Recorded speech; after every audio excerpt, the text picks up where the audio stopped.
Good morning, everyone. I'm Brad Smith alongside Julie Hyman and Brian Sazi. This is Yahoo Finance Live. Let's get right to the three things that you need to know to start off your morning. First thing you need to know, Cisco shining bright in this tech gloom. The company delivered a beat on its second quarter earnings report, and that's not all. The software giant expressed confidence that it will continue to sell more stuff in the coming year, posting a forecast that blew past Wall Street's expectations. Like many tech giants, Cisco struggled to get the supply it needed to make its products during the pandemic, but now seems to have a handle on it, drawing down its backlog by 6%. Though it's still higher than usual, its product revenue was up nearly 9% on the year. And while its unit with WebEx fell 10% as customers move back to in-person meetings, we'll continue to monitor that and have more. Second thing you need to know this morning, Bitcoin's roaring rally. The cryptocurrency rising to its highest level in 6 months, shrugging off a regulatory crackdown and overall scrutiny on the industry. Prices in the overall crypto industry have been battered in the past few weeks by a combo of SEC actions and speculation of more regulatory measures to come. Of course, this all comes as the aftermath of the fallout from FTX and the crypto exchange FTX and its former CEO Sam Bankman-Fried. This rally in Bitcoin that we're seeing is still a far cry from its high close of 69,000 in 2021.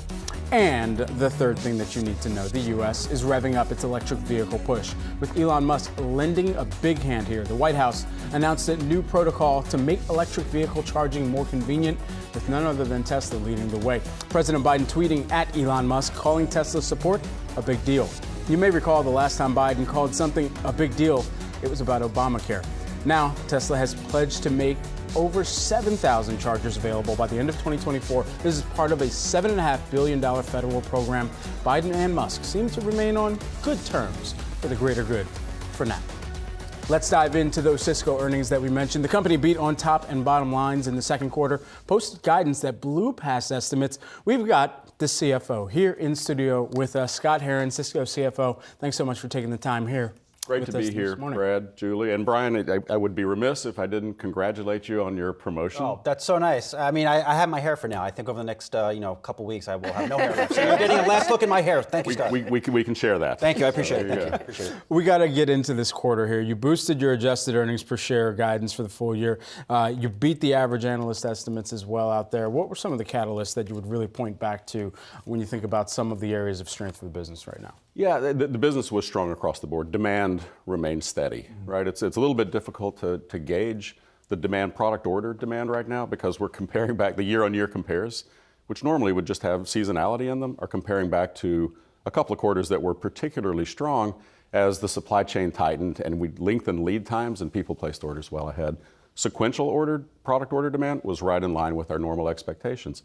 What led to the performance in the quarter, besides demand staying steady, is the combination of really a lot of hard work that our supply chain team and our engineering team have done over the last several quarters as supply tightened, as we were coming up with constraints on product redesigns, on qualifying alternative supply, finding alternative suppliers, working with our suppliers to help them with their suppliers to get what we needed.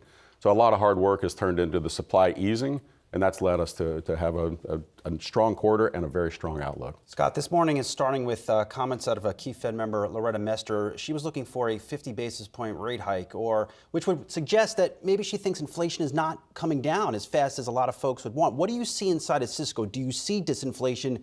And do you see this need to keep rates at these levels? Yeah, that's a surprising announcement. I'll say that. I know that's more than what the market had expected coming in. And what we see, I see the same macroeconomic indicators that everyone sees, which is inflation has cooled now for 5 consecutive months. And so it's a little hard. I'm not sure the data that she's looking at. It's a little hard to understand that.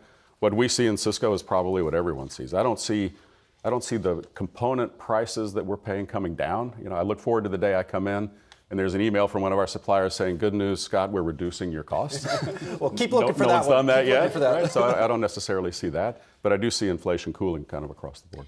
So there's the cost side and there's the demand side. And I want to dig a little bit more into the demand side and what you were talking about there, because we're not seeing everything the same across technology, certainly. So what is different? Where's the demand, besides just fixing the supply chain issues, catching up with backlog? What is happening in real end market demand right now? I think we're a bit more resilient than perhaps other areas in technology. First of all, B2B. But when you think of the issues that companies are struggling with right now, the things they're dealing with, it's my applications are a collection of services that run on multiple clouds. I need help orchestrating that, and I need to secure that across multiple clouds. We help with that. They're focused on sustainability, right? We drive very low power usage across both our servers and our routers. They're focused on hybrid work. How do I reconfigure the office? By the way, I love your office here. But how do we reconfigure for collaboration? Because that's what you come to the office for. You don't come to set your laptop down and work. If that's what you need to do, you do that from home. These are the things that are on the top of the minds of business executives, and we help them with all of those. And so I think we're seeing demand remain resilient as a result of that. Are you guys impacted by some of the same seat count compression that other cloud companies, though, are speaking about? I would say less so perhaps than others, because if you think of the way we sell infrastructure that supports that, and in fact, in a hybrid work world where 3 people are in the office and the other 3 in the meeting are working remotely, that's actually a little bit heavier on the network, right? Because you're not just doing voice, you're doing voice and video. So the seat compression is more about people coming to the office, not necessarily having fewer employees. And what we sell actually supports the increased infrastructure required in that hybrid work world. But some companies, and your clients must be among them, do have fewer employees right now. We are hearing about a lot of big cuts. So how does that affect the demand for your services? Yeah, again, if you think of the selling network infrastructure and the Wi-Fi capabilities that you need inside an office like this, the hybrid work capabilities, the security, we don't sell a lot on a per user basis, right? We're building out kind of the core infrastructure that is the central nervous system of a company's business. Mm-hmm. Scott, what are our theme of the morning here today is surprises. There's been a lot of surprises overnight in the markets, certainly this morning. I would say your earnings were surprising. When you talk to investors, are they missing something in your story? Do they not appreciate the recurring revenue they're driving, or the more focus on operating expense cuts? What are they missing here? Yeah, as we spoke to investors, of course, on the call and then in some of the callbacks with the analysts last night, I think they totally appreciate the strength of the quarter and the strength of the guide. There were a few that we talked to that really misinterpreted the amount of how much of that increased guidance that you gave for the year is just work off of backlog, and what does the longer term look like? And there was definitely some math calculation errors that were going on there, and hopefully we've got most of those straightened out. It's not nearly to the extreme level that I think many thought. I want to, sorry, and I know this is a Brian Sozzi question, so forgive me. No landing is the new buzz phrase. I don't like no landing because I know you don't. Landing has sort of a positive connotation. You want to land the plane, right? You want to land it safely. I'll just call it no recession. A no recession scenario is sort of coming back into play. What do you see from where you sit? I think it's a very tough thing to navigate. I think that what I've seen so far and the signals when I speak to my peers that are in other businesses that are actually selling products to customers, we actually see resiliency of demand at a much better level than what you would believe if you just listen to the pundits. So it's possible we could avoid a recession. It sounds like. Yeah, I don't want to. I don't want that to be the quote from the interview. But I do think that's a possibility, and I think what we've seen so far is a nice gradual decline in inflation. Scott, when we saw you in Davos a couple weeks ago, it seemed like you were really head down on ESG and disclosures. What are you working on that front, and how will these increased disclosure requirements impact what you do at Cisco? I think disclosure is critical if we're going to make progress on ESG, and I view sustainability and climate change as kind of my generation's problem to solve. We contributed to it a lot. This is something that we need to be part of the solution, both with our corporate hats on and taking personal accountability for that. So I'll start with that statement. The reason that disclosure is so important is you need to be able to compare across companies, whether it's a retail company or it's a construction company or it's a high-tech company or it's a media company, right? And the analogy I'll use is debt. AA rating means the same thing whether you're any of those companies, right? And that's because there's consistent financial disclosure that they can use to calculate what that rating means, right? We need to have mandatory disclosure, so that it's not, I can't cherry pick what I want to put out there in terms of my ESG stats, but also so that we can now get to a regime where we have an equivalent rating on companies, because it's clear to me that over the next decade or so, there's an enormous amount of wealth transfer that's going to go from my generation, unfortunately, to the next generation. That'd be me. Thanks, Scott. And as it does, Brian, you're going to invest. The way a company performs in terms of sustainability and purpose is going to matter about how that wealth gets invested. And I think it's super important. I think it's important too, but there's increasingly a backlash against that view, which, I mean, cards on the table is a little bit baffling to me, but we have seen it, right? We have seen, for example, the state of Texas say, we don't want to do a muni bond deal with a certain bank because of what we view as their politics wrapped up with ESG. What do you think about that? I think we need to keep politics out of the science of what's happening in climate change, and you see it. You see it in Texas, you know, with the deep freeze and then some of the weather extremes that Texas experiences. It's clear to me that there's a scientific kind of basis for what's happening in terms of more extreme weather patterns, and it doesn't matter which side of the aisle you're on. That's what's happening, and I think, as I said, I think we all need to be part of the solution. I understand different political points of view, and I'm not here to debate those different political points of view. We all need to be part of the solution, though. Well, thank you for the kind words in the office. I think we have some Cisco switchers and routers up there in the ceiling. I'll go look after the Cisco show. Cisco CFO Scott Herron, always good to see you. Thanks for coming down. Appreciate it. Great to be here again. Good to see you all. Bitcoin prices are up big today as the crypto markets seem to be shrugging off any crackdown attempts that include New York regulators aiming to end issuance of the Binance token, as well as SEC Chair Gary Gensler's proposed changes to acquire companies to gain or maintain registration in order to hold customer assets. And wow, suddenly Bitcoin top of mind with investors coming back here. I just find it shocking that we're seeing this move higher, just given all the activity in the space, and it hasn't been pretty. Yeah, I mean, and there has been so much activity even over the past 24 to 48 hours. Just here yesterday when we were at the desk, it was the SEC and SEC Chair Gary Gensler that was really looking to institute this new move to make sure that firms are actually required or have to register in order to be custodians or have some type of kind of account holding process for their own customers. And basically what that would do, as I was understanding it in real time at the time, is basically they could not act as a bank or kind of holding accounts without registering through the SEC, and then wouldn't be able to stake some of those coins that they hold as well in accounts under custody, which would impact a portion of their revenue as well. Now, that is for some of the publicly traded companies, notably a company in Coinbase that does have its own staking practice. But even in the price action that we've seen of Bitcoin, based on some of the data that's come through, it seems like this is the reaction that's taking place as a result of a bit of a short squeeze as well here in this near term. And there's been some interesting data in terms of the liquidation of more than $60 million worth of short positions. CoinGlass actually tracking some of that data. And that was what was particularly sticking out to me with regard to the move that we've seen most recently over these past 5 days too. Past 5 days, yes. If you look at the intraday chart, I believe we see a leg down when we got those Mester headlines, right? Because if she's saying there was a compelling case for a 50 basis point rise at the last meeting, I'm seeing it on my chart. I don't know what, anyway, but regardless, you know, you have to think that if there is a view that higher rates are going to be a little bit more persistent, you see it leg down there, that's not going to be good for Bitcoin. It hasn't been good for Bitcoin, right? So that's just something to keep out an eye on. And just a reminder, yeah, we've had this rally. Like, this is kind of what Bitcoin does. Right? Yeah. So, well, it seems that I don't know how much to make of it, I guess is what I'm trying to say. I think it's just been fueled by this expectation that, you know, we get that pause in Fed rates. But this Mester commentary this morning is striking, and it is more hawkish than what we have heard from members the past week or so after that big Fed meeting. It is, and I think for everybody who was tracking when there would be more of the appetite to get back into risk assets, perhaps there's none more risky than a volatile holding or asset like cryptocurrency and Bitcoin specifically here.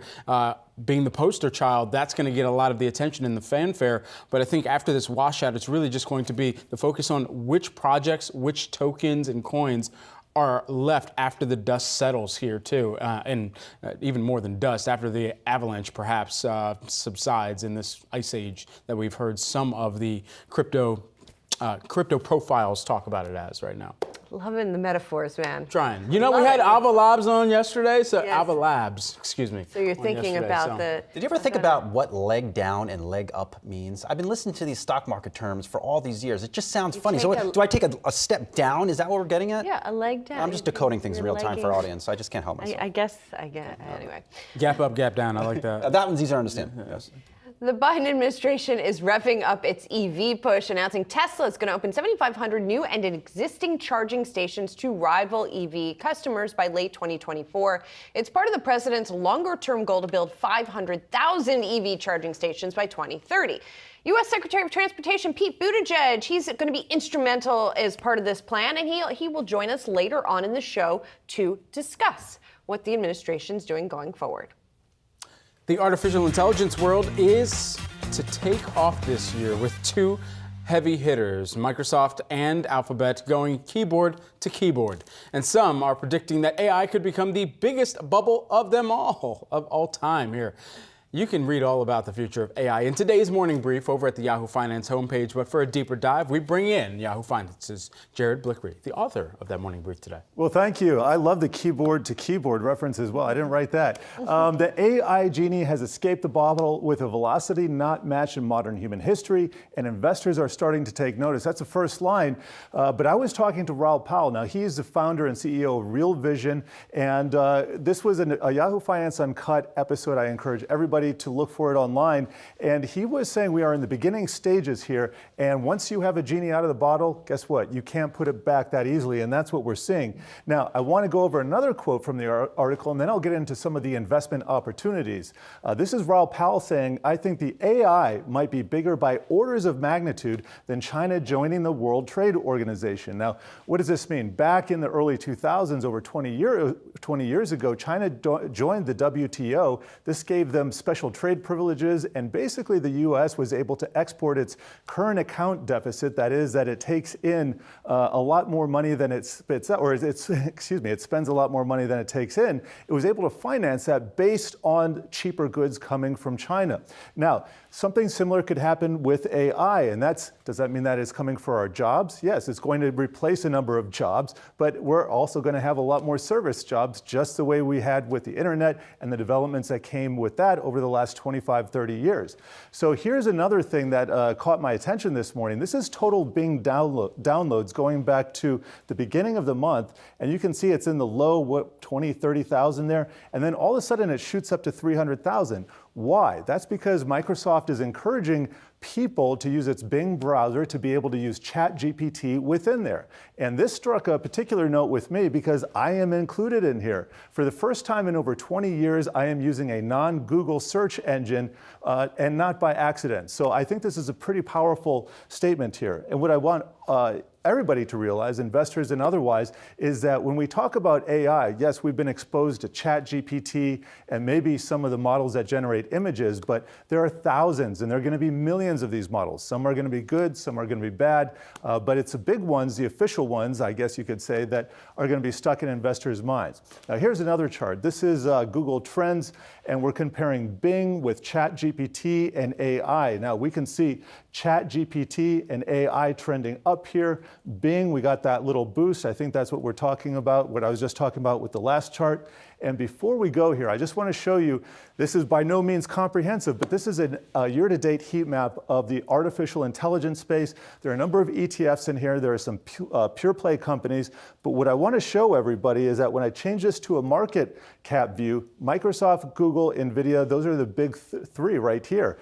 Google and Microsoft already reorienting their entire business line towards artificial intelligence. This is very big and they're not going back. So we can learn to live with this. We can go kicking and screaming. Maybe we can even invest in it. So if you don't like or you're not comfortable with a lot of the smaller names, there are going to be some big ones that you can invest in as well.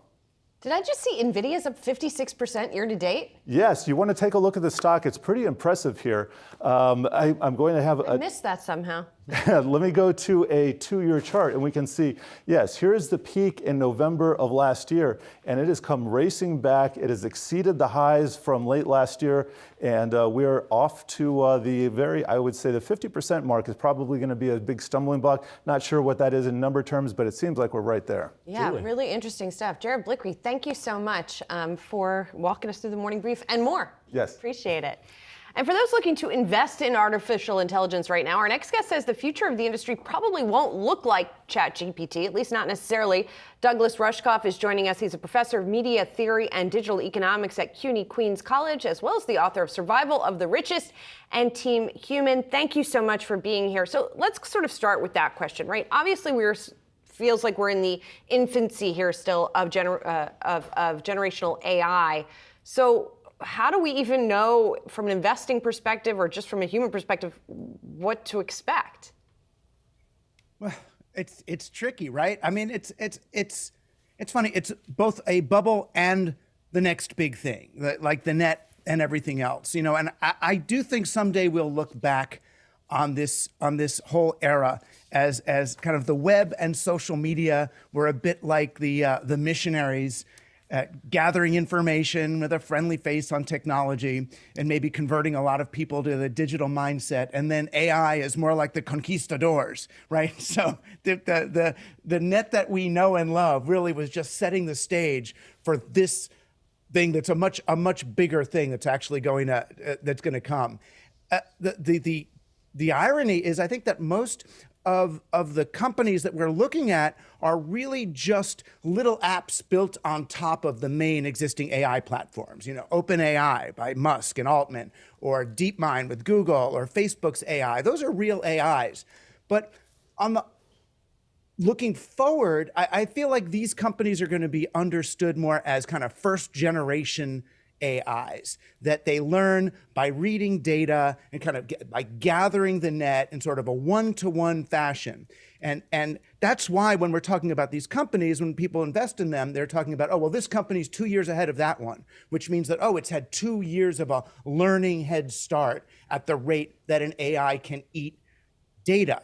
But the next generation AIs, the kinds of people I'm talking with, they don't really learn data the same way. It's a bit like investing in one of these companies, I feel like, and nothing personal, is almost like investing in Yahoo in 1999 when you don't realize that Google is going to come without all the requirements for how do you build an index. You know, that the next generation AIs are not going to be learning data in these one-to-one relationships, but rather kind of inferring a whole lot of things from a teeny bit of data. And that will allow them to leapfrog the current technologies. And so those are the ones that I'm more interested in, these sort of more multidimensional, almost fractal style AI learning models. Doug, if advertising dollars was the currency of the internet, what is going to be the currency of artificial intelligence then? Well, it's interesting. People think right now it's data. How much data has it consumed? But I think ultimately it's going to be more the dimensionality of the responses. So, you know, you do a ChatGPT, like I have students who try to use ChatGPT for their papers. I can immediately tell they were written by ChatGPT. I don't know why teachers are worried about this. It's like reading Wikipedia. Everything is one level deep. There's no insights. There's no kind of clusters of knowledge. There's no explosion. There's no awe. There's no emotionality to it. So I think that and it's a hard metric to understand before we have more facility with it, but it's really going to be the dimensionality of the product, right? The how natural it is, how fractal it is, how self-referential it is, you know, and that's going to be a kind of an information a density or dimensionality rather than just a volume. Doug, how do you see ChatGPT evolving over time? You know, I'm optimistic about a lot of these technologies. I feel like ChatGPT is plateauing, right? That it's done the thing that it does. You know, I don't see ChatGPT itself getting that much better. I think it represents a stage in the evolution of AI, but I feel like the model is peaking. You know, it's doing the thing that it does. The same way, remember Watson, you know, this was 10 years ago when people were like, oh, Watson, it's really cool, but it's kind of a glorified search engine, isn't it? It's like, yeah, oh, this is what ChatGPT does, or this is what a deepfake mouth-changing algorithm can do when you want to make someone look like they're speaking a different language. So there's certain abilities, and I think that ChatGPT is a great application on OpenAI, but it's sort of, okay, now what? and I think the now what is going to be working with the AI in fundamentally different ways. And Doug, sort of following up on that, and you wrote a recent article where you talked about in another interview, you actually used ChatGPT to respond to a question, but they wanted the view of the human. I would push back against that view a little bit, actually, that human credibility is important. I mean, we have seen rampant evidence over the last, say, election cycle that knowing that there's an actual human on the other side, or maybe thinking an actual human on the other side, right? Like those lines are really blurry here. So I wonder why you're so convinced that that is going to continue to be important. Well, I mean, think about in the election, ultimately we elect a human to be president, right? I mean, yeah, fair. I do think we want that. I mean, there's some belief, and I get that. And it goes down the line of sort of effective altruism and a lot of the stuff that, folks like Musk are believing, that technology really would be a better steward of the planet than people, right? We're open to emotions and bias, and we fall in love or we get mad, where if you could really program a machine just right, it could make decisions in a more Solomonic, totally removed, perfectly optimized way. But what we're finding, what we already know is machines are trained on us, right? Machines move forward with the same biases that we do, only under the pretense and illusion of fairness, of evenness. So I'm not looking forward to an AI-driven reality so much as an AI-assisted one. AIs are going to be really, really good as partners, as ways of augmenting human intelligence and activity, not as a way of replacing it, except in areas where we might really want to be replaced, in dangerous activities and boring jobs and things. And it's also a matter, I think, of us no longer seeing threats to our jobs or threats to our employment as threats. Unemployment is only a problem if there's work that needs to be done. Otherwise, unemployment in some ways could be looked at as a solution, right? I mean, if robots were really going to do the work, I don't have a problem with doing the play. All right, I'll leave it there. Douglas Rushkoff, City University of New York professor of media theory and digital economics. Good to see you, and give Yahoo Search a chance.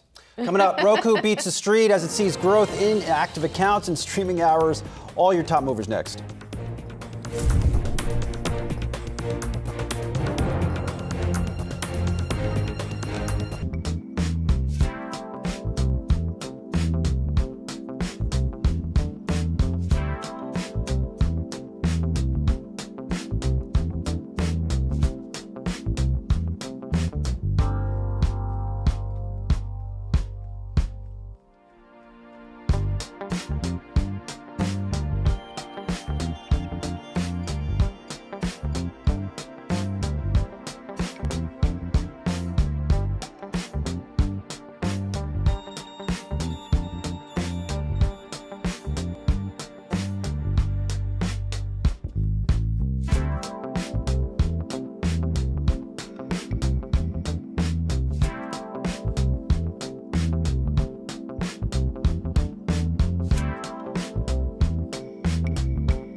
more than 30 seconds until the opening bell today, and it does look like we are going to have a lower open here. In fact, futures have been legging lower, Brian Sassi, all morning long, stepping down, if you will, gapping lower, however you want to put it. We have seen accumulation of some bad news, or what's viewed as bad news by the markets, both in the form of economic data and then some Fed governor comments, all of that equaling some negativity here this morning.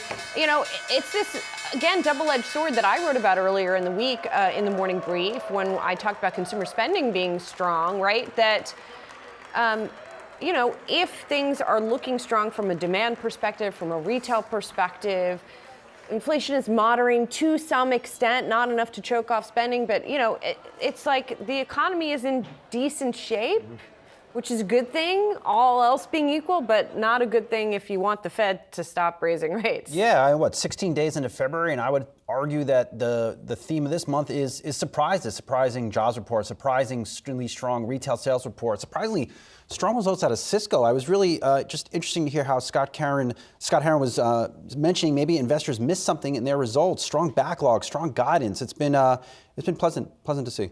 Yes, it has. Brad Smith, it's pleasant to see you as well, standing in front of the Wi-Fi Interactive, although it would be even more pleasant. Way more if it was populating. Let's see where we go. We're going to go. There. Things are so positive after sell-offs, doesn't even know what to do. While everything else is loading up, take a look at Datadog.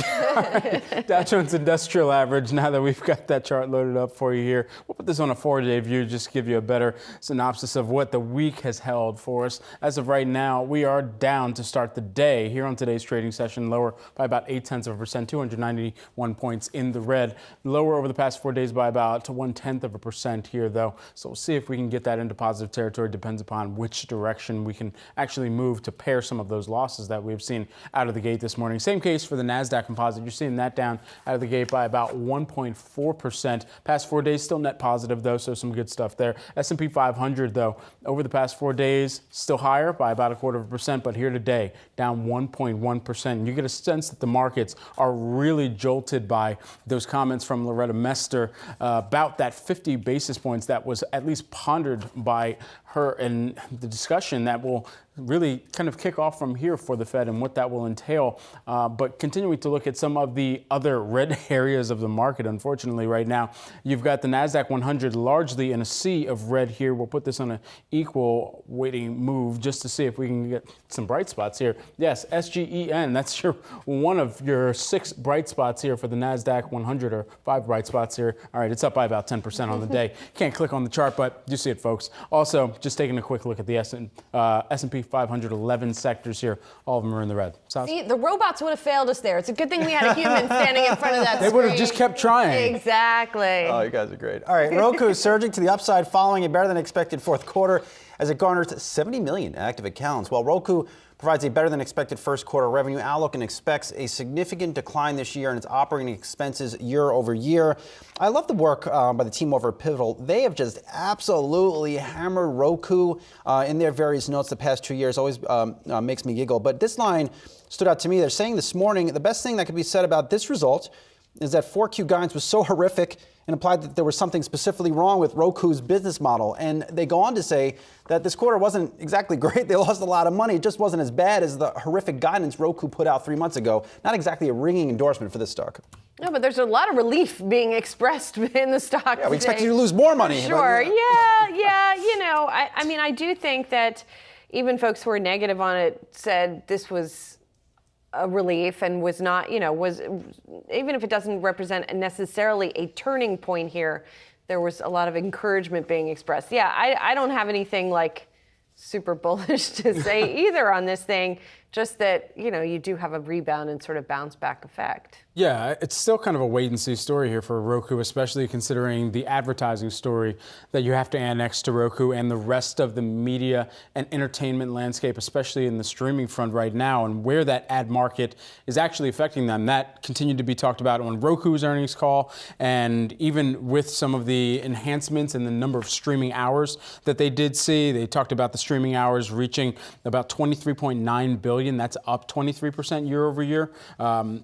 even with that, it still is going to come back to how many advertisers are willing to spend into these experiences for the streaming platforms as well to be able to benefit. I mean, one other thing to mention about Roku is it also is focusing on expense management, right? Which we know is the buzzword that investors like right now. And it's also focused on EBITDA profitability and maintaining that. So that's also something that is positive for it. I just quickly wanted to touch on Paramount as well, which was also out this morning. We're going to be speaking to an analyst a little bit later to dig into those numbers there. This company missed analyst estimates, and it looks like it's the legacy TV business that is holding it back. Streaming's actually going pretty well for Paramount Plus, but you see there a pretty big miss on adjusted earnings per share. So looking forward, I don't know if you guys want to chime in on this one right now, but I know we're going to dig into a lot more later. You're right. That continues to be a problem, and you have to wonder if Paramount has to cut some expenses in its legacy operations, like rival Disney. But the streaming numbers here really surprised me. The surprises continue. Paramount Plus subscribers grew to nearly 56 million.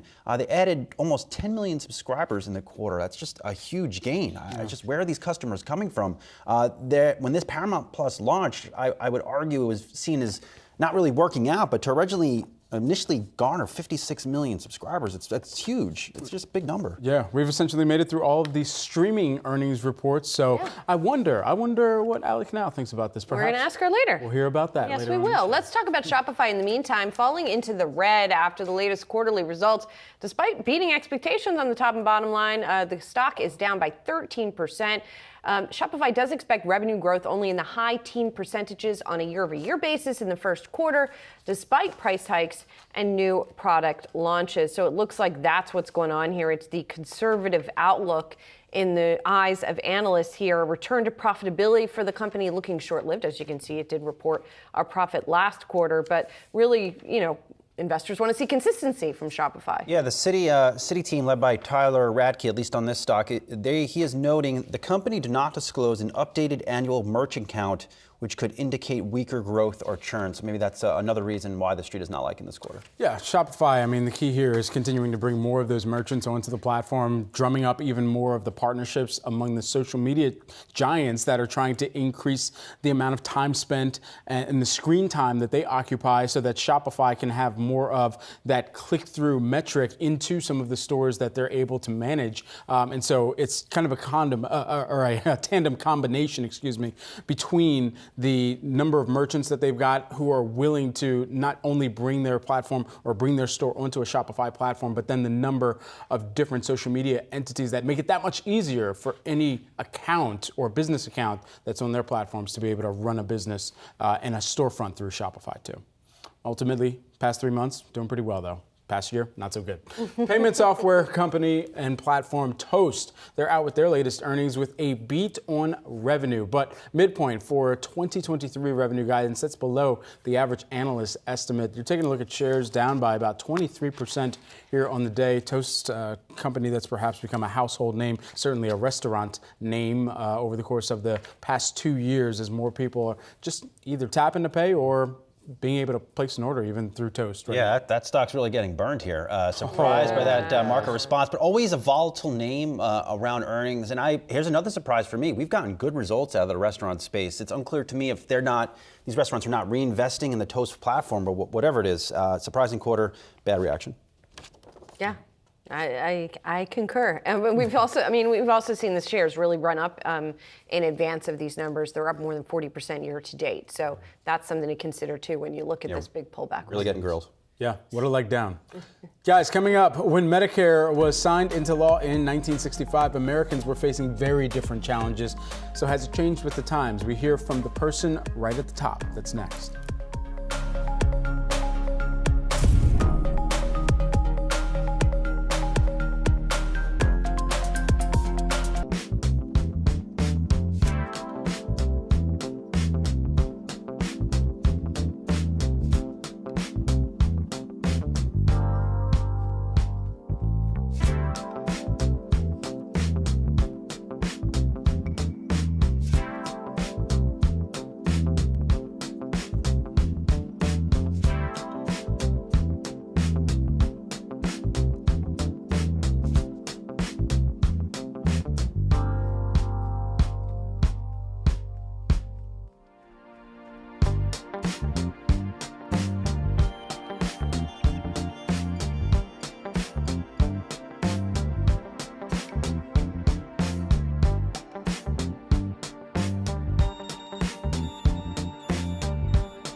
Welcome back to Yahoo Finance Live. I'm Anjali Kimlani. Now to the healthcare debate.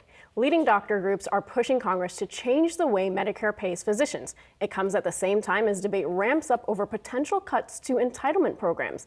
This as a divided Congress faces division over how to balance the federal budget. Here to discuss the future of Medicare is the Center for Medicare Director, Dr. Meena Seshamani. Dr. Seshamani, thank you so much for joining us today. Thank you for having me, Anjali.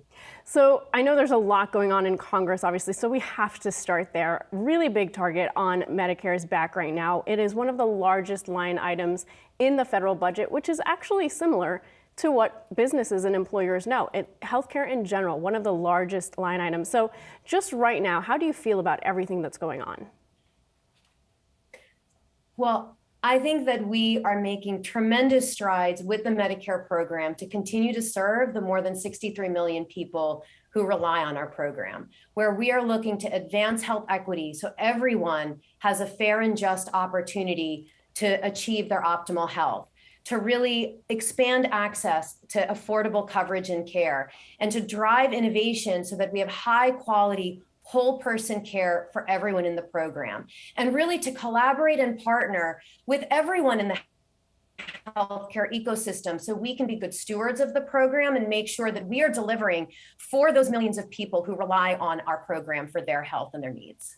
This debate coming, of course, after you already got that win with the Inflation Reduction Act, looking to negotiate drug prices as well as reduce inflation. So already taking steps to really control the costs there.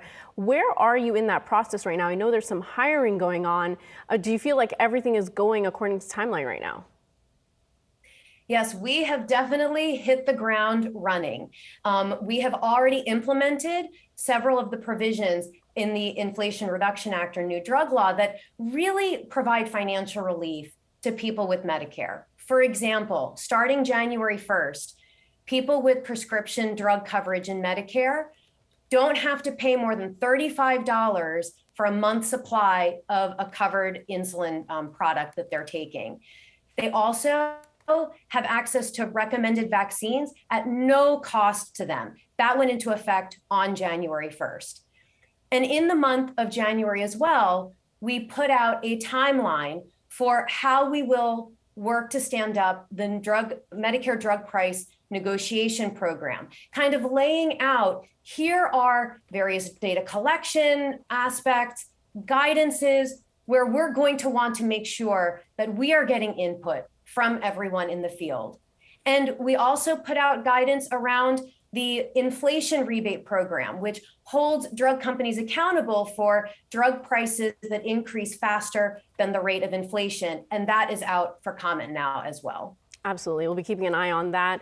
Looking also at Medicare Advantage, that's been another area where there has been discussion about, what the cost has been to the federal government and what the rates are that have been paid out and whether or not there's been overpayment as well. So looking at where the companies are right now, they're all really growing their presence. More and more Medicare Advantage plans are available on the market. What does that tell you about what needs to be done in order to help lower the cost here?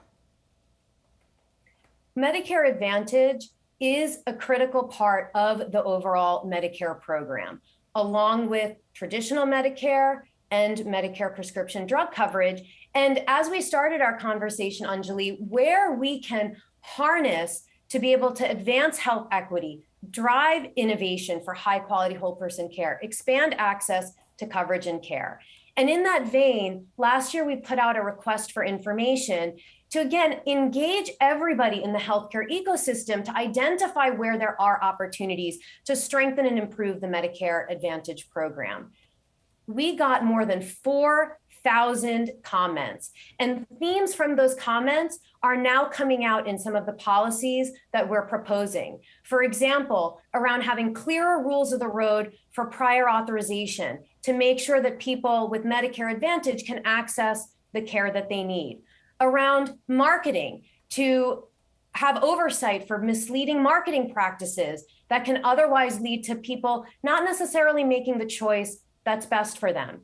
For strengthening behavioral health as well, and also for making sure that that Medicare dollar is going towards the kind of care that people need. And lastly, I want to ask you about something that you and I've sort of discussed on the side, which is all of this tends to impact the commercial programs. And so whenever Medicare comes up with ideas, whatever innovations come out there in terms of how it acts as a payer, tend to trickle down to the commercial side. Do you see the overflow of that, including some of the drug pricing negotiations, do you see that impacting in the long run? And what else do you think people should be aware of when it comes to how this trickles down? That's a great question, Anjali. You know, Medicare is the nation's largest payer. We account for 1 in 5 healthcare dollars in this country, partner with 1 million clinicians, 6,000 hospitals. So absolutely, since 1965, Medicare has been leading the way in terms of affordability and access and equity issues. And that is something that I very much take to heart as we are thinking through our policies. Specifically, you asked about the Inflation Reduction Act. You know, the drug price negotiation is around Medicare. The secretary selects 10 single source drugs for the first year for Medicare, the negotiated prices for Medicare. We'll be publishing that price for that transparency. And I think one of the things, it's not just for drugs, but for all the things that we work on, we are bringing people together to have dialogue around how can and should care change? How should we be measuring quality? For example, we're aligning our quality metrics across all of our programs to really drive change there. How can we bring people together to talk about the drug market? What's working? What isn't? And I think there's a lot of power in how we have that convening ability also to be able to create those conversations and bring interested parties together to really collectively drive change across the entire system. Definitely something we all need to keep an eye on because, as we know, biggest line item for not just the government, but also employers. Thank you so much, Medicare Director Dr. Meena Seshmani. Thank you again. Coming up, data deluge, housing starts, jobless claims, PPI. It's all happening, but does it move the dial? We will discuss next.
Welcome back. Some key data points giving investors food for thought over the last hour or so. First, we had January PPI, Producer Price Index, coming in hotter than expected, 6% on the year versus expectations of 5.4%.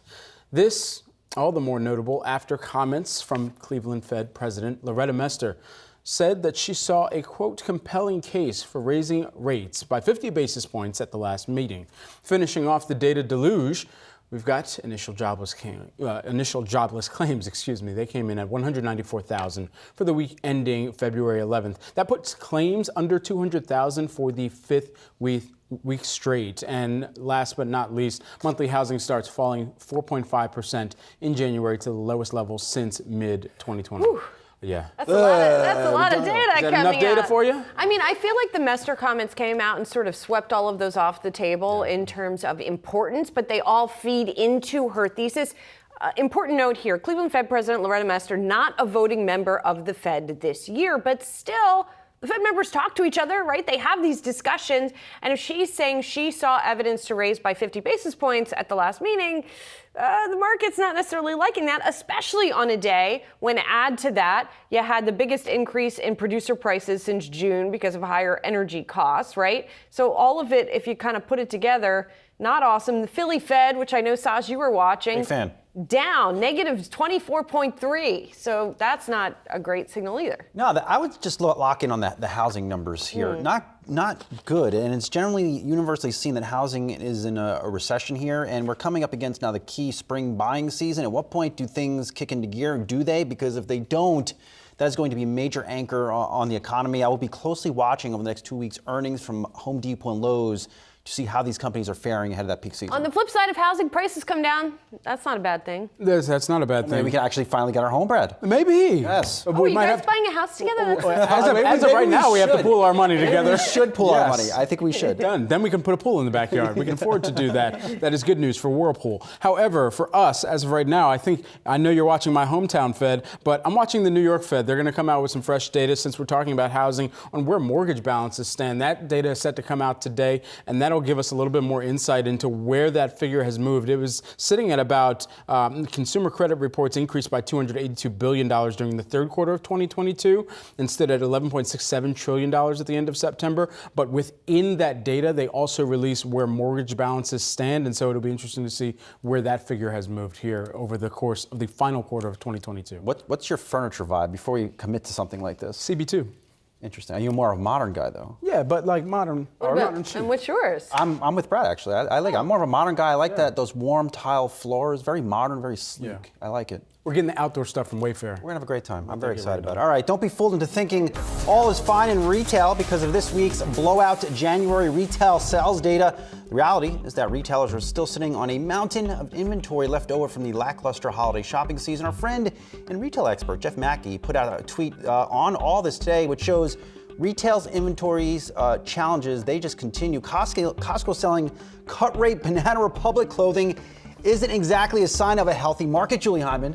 Although I feel like he's extrapolating more specifically for the Gap Corporation than for retail more broadly. Yes. We have much more to say about the issues at Gap, but we won't say them right now. I'm just disappointed in myself. I didn't even realize that Costco is getting inventory from a Gap. That is the first time I ever saw that. It might be a new thing. But what's that mean for TJ Maxx and the competition there? Because if they're all bidding in. Oh, if Costco's now competing with TJ Maxx on the... Yes. Oh, if they're trying to shore up their that type of inventory in order to keep people coming in, then for TJ Maxx, that's just one more competitor in the Around the market also means I need to do a better job. All right, coming up, is energy missing out on the 2023 rally? Yahoo Finance's Inez Ferre has those details next.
Are energy stocks missing out on the rally we've seen thus far this year? Markets continuing their climb, or they have been, despite still strong inflation and Fed hawkishness, but energy is a notable sector that has been underperforming broader indices despite record profits and a strong 2022.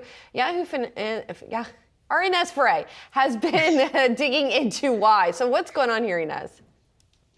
Yeah, Julie, we've seen year to date a little bit of the opposite of what we saw last year. So energy last year was really the outperformer. XLE up 53% for 2022, while technology, consumer discretionary, those high growth names were really getting beaten up. If you look at our Wi-Fi interactive board right now, this is a daily chart of our sectors, but I'm going to pull up a year to date chart so you can see consumer discretionary, communication, technology. Those are the big gainers for the years or for year to date. And XLE is up 0.6% year to date. Now that's compared to the S&P 500 that's up about 8% year to date. The Nasdaq up about 15% year to date. So just to give you a little bit of context on this, even though the sector has underperformed the broader markets on an individual name basis, you have some of these stocks that have recently hit 52-week highs. So the energy stocks are coming from a really high level. You've got ExxonMobil up 4% year to date, and this stock had hit its 52-week high earlier in February. But why the muted action compared to the high growth names? Well, oil has been range bound. You've got WTI that's been between the low 70s and about 80. Brent crude has been in the high 70s and about $88 a barrel. And the China reopening, that has not been up and to the right yet. It is something that's not linear, but it is very bullish for energy stocks and for energy as a whole. It's expected that almost half of the oil demand growth this year is going to come from China.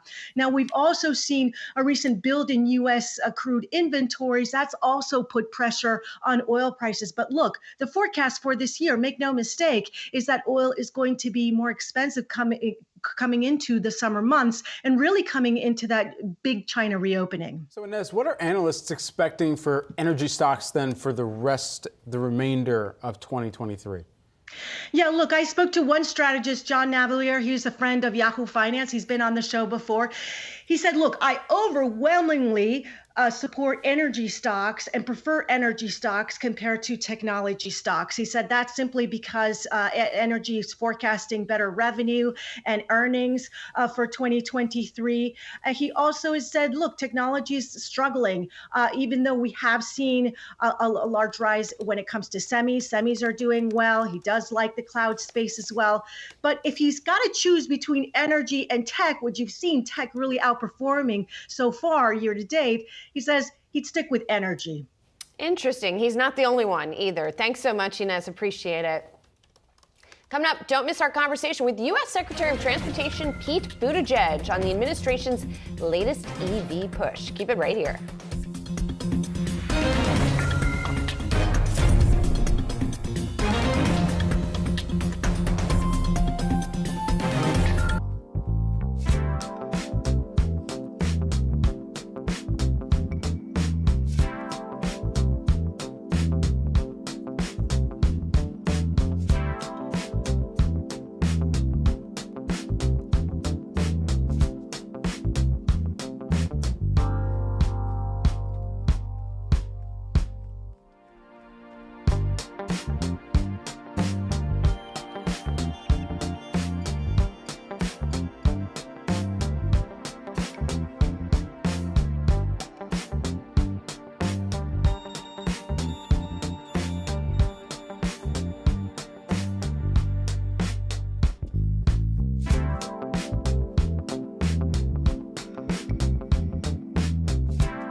Welcome back to Yahoo Finance. I'm Brian Sozzi here with Julie Hyman and Brad Smith. Markets are, well, inching into the weekend just a bit, despite upbeat earnings from Cisco. Right now, we're seeing all three major indices deeply in the red, really off of those somewhat hawkish comments by Fed member Loretta Mester earlier this morning. Now, here's what's on tap this hour.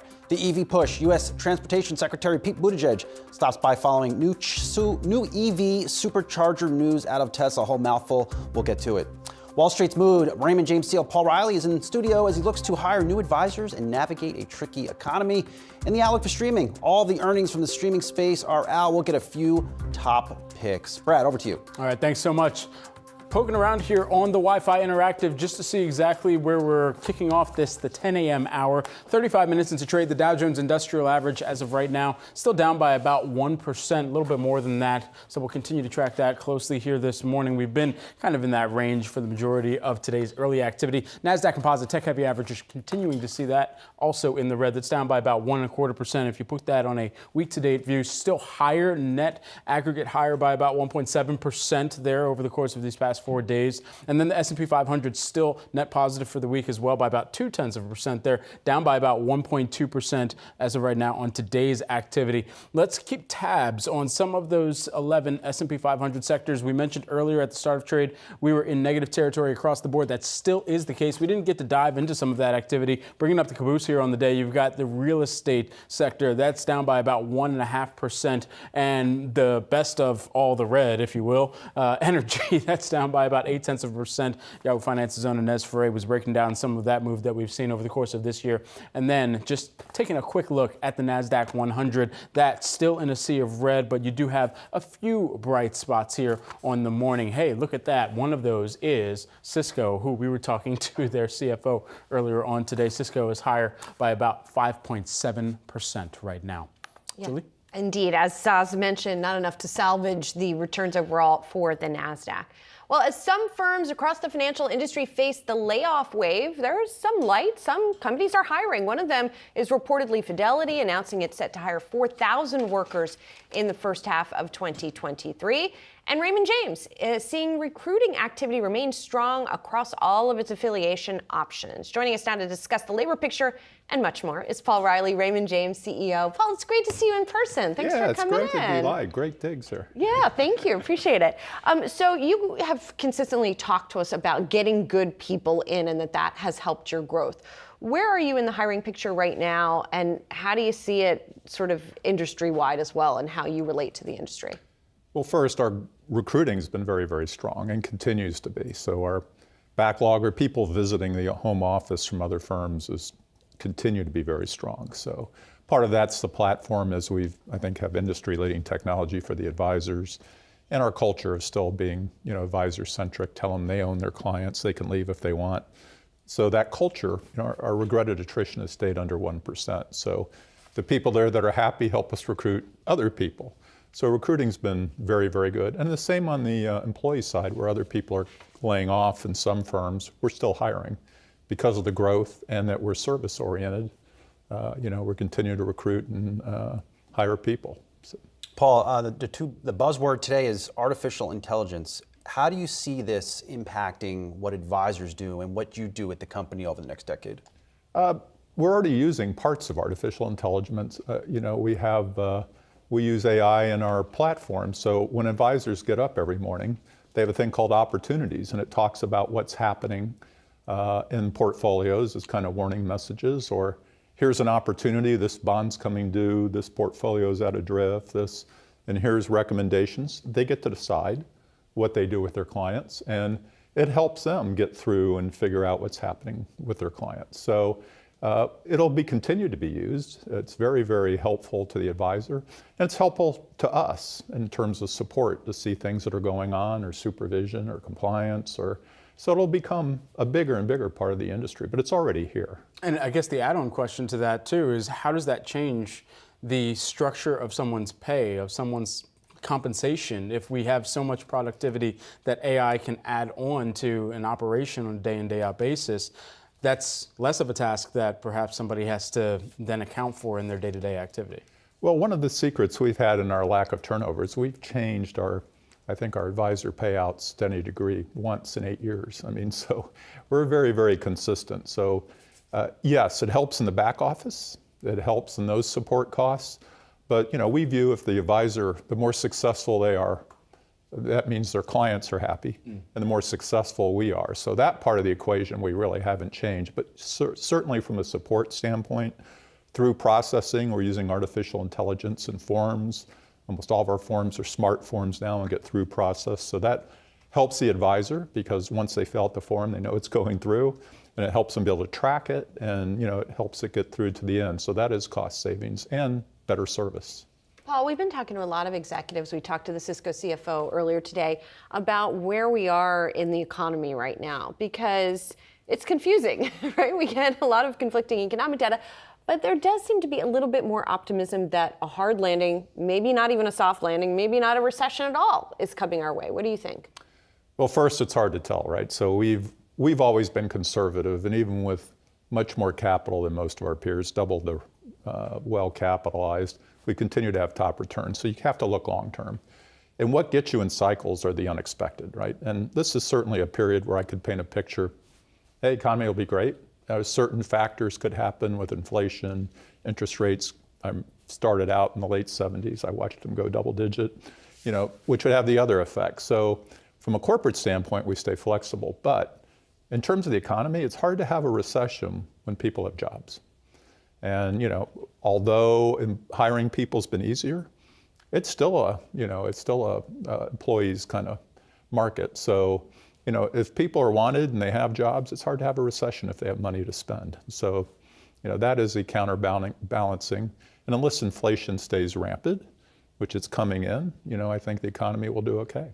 And I guess the other question around that is, it's relative strength for some of the more kind of resilient parts of the consumer equation, but then you have some parts, especially in the subprime or near prime credit scores, where there is some deterioration that's been acknowledged. How does that kind of differ, and how do we avoid a further divergence in the economic scenario as well? Yeah, so the concern there, the have and have-nots, the people who are on the lower economic scale who are struggling, and the government funds help them, that it's going away. Mm-hmm. They'll be the folks that run out of money first, right? So that part and that lending, luckily it's not very leveraged today compared to other cycles, but if they don't have the income and the jobs as costs get higher, they're the ones that are threatened. So that's why I think it is the Fed's doing the right thing of battling inflation. May not be popular in my industry. And they really don't care about the stock market. They care about getting inflation down, which I think for society is a good thing over time. So although we talk about how high rates are right now, historically they're still not all that high. And certainly consumers and corporations have to adjust to a 5% rate. For half of my career, they were higher than that. So it's just been recent that they've really been lower. Yeah. Always enjoy the discussion with you. Raymond James CEO Paul Reilly, thanks for coming to the studio. Good to see you in person. Thanks, Brian. Appreciate Good it. to see you. Coming up, U.S. Secretary of Transportation Pete Buttigieg will join us to discuss the president's latest actions to reach his goal of 500,000 EV chargers by 2030. That's next.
Biden administration is revving up its strategy for EV expansion, announcing that Tesla will open 3,500 new and existing charging stations to rival EV customers by late 2024.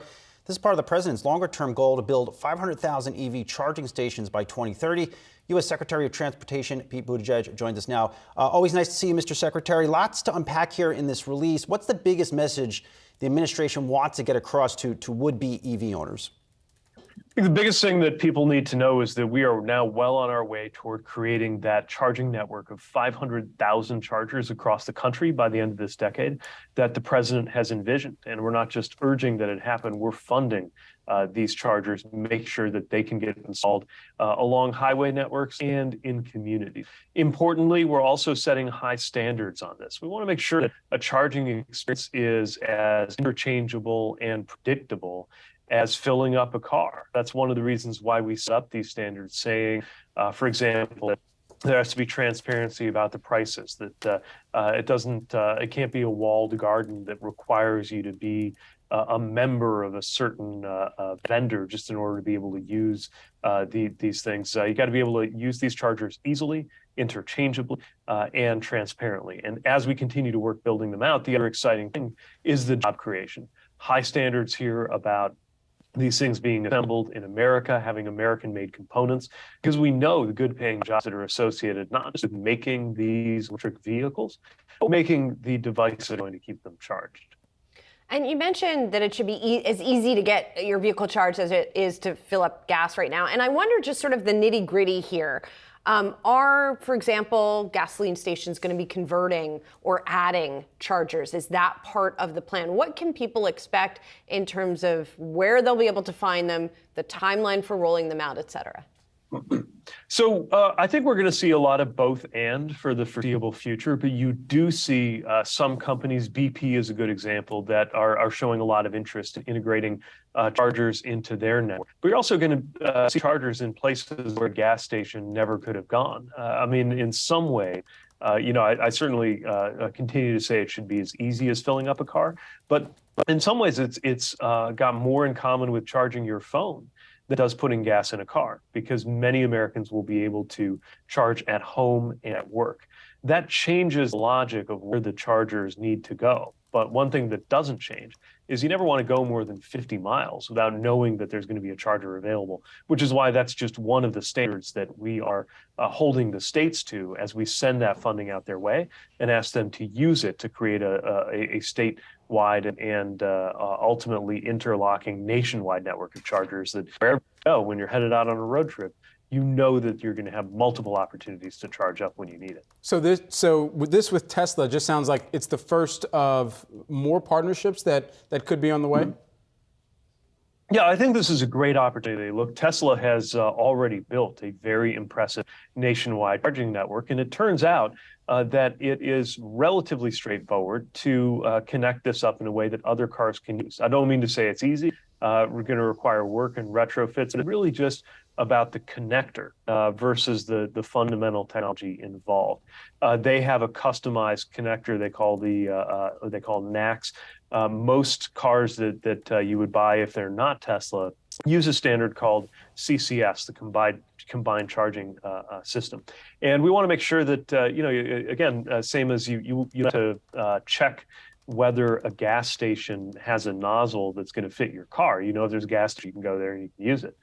We're trying to create that same kind of simplicity. So really applaud Tesla for taking this step of being prepared to create these kind of connectors to bring a goal of 7,500 of their new and existing charging points up to the standard that would make them interchangeable and usable, both for those Tesla vehicles and for any other vehicle that would pull up and want to use. And when you do that, then qualifies for federal funds, because of course we want to make sure those taxpayer dollars are going to something that can be used by anybody, no matter what car you drive or what, not requiring you to be loyal to one company or another. This Tesla part of the agreement, though, does seem to represent sort of a détente between the administration and Elon Musk and Tesla. We saw the president tweeting at Elon Musk. He replied in a very civil fashion. Did you deal with Musk directly? How was that experience? And does this set the table for further cooperation? I think it can. You know, this the seeds for this were planted a long time ago. I was present in a meeting of leaders of different auto manufacturers over a year ago, and he was there and he mentioned a level of interest in creating this kind of interchangeability. We made clear we wanted to take him up on that, and the White House, our department, the Department of Energy, and others have worked on this. Look, my view is that with regard to Elon Musk and Tesla or any company, you know, as an agency, we've got to call balls and strikes. We'll partner with a company when they're ready to work with us to do the right thing. We're also a regulator, and we have to hold companies accountable anytime there's an issue with their meeting a standard. But of course, we want to have a normal, productive, healthy relationship with any player who can make a difference and a positive difference in moving us toward our goals. And you know, one of the most important goals as an administration and as a country is to protect Americans from climate change.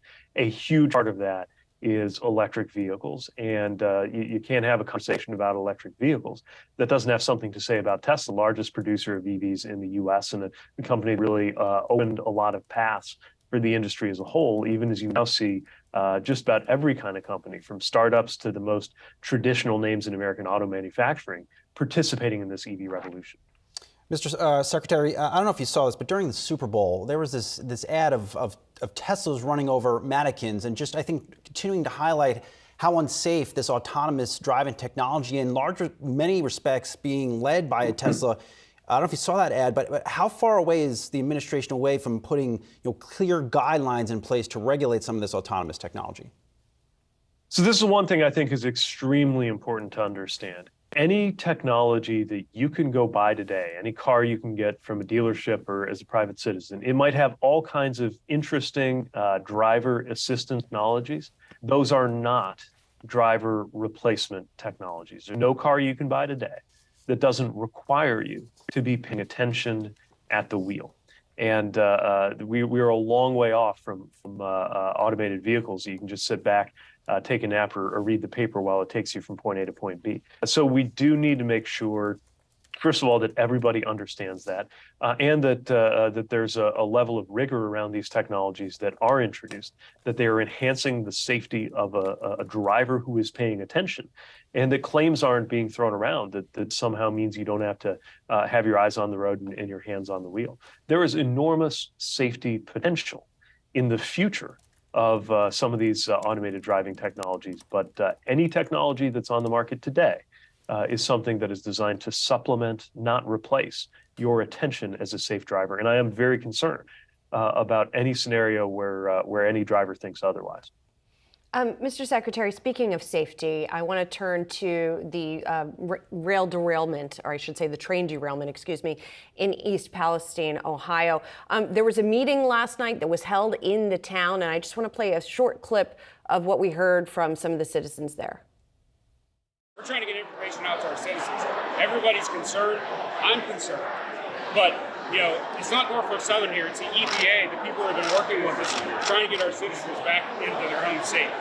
I believe that was the mayor of the town. You can barely hear him because there are so many people at that meeting who were upset. Norfolk Southern representatives were supposed to be there. They pulled out at the last moment. And I know the EPA is investigating. I know it's early now. We don't know exactly what happened.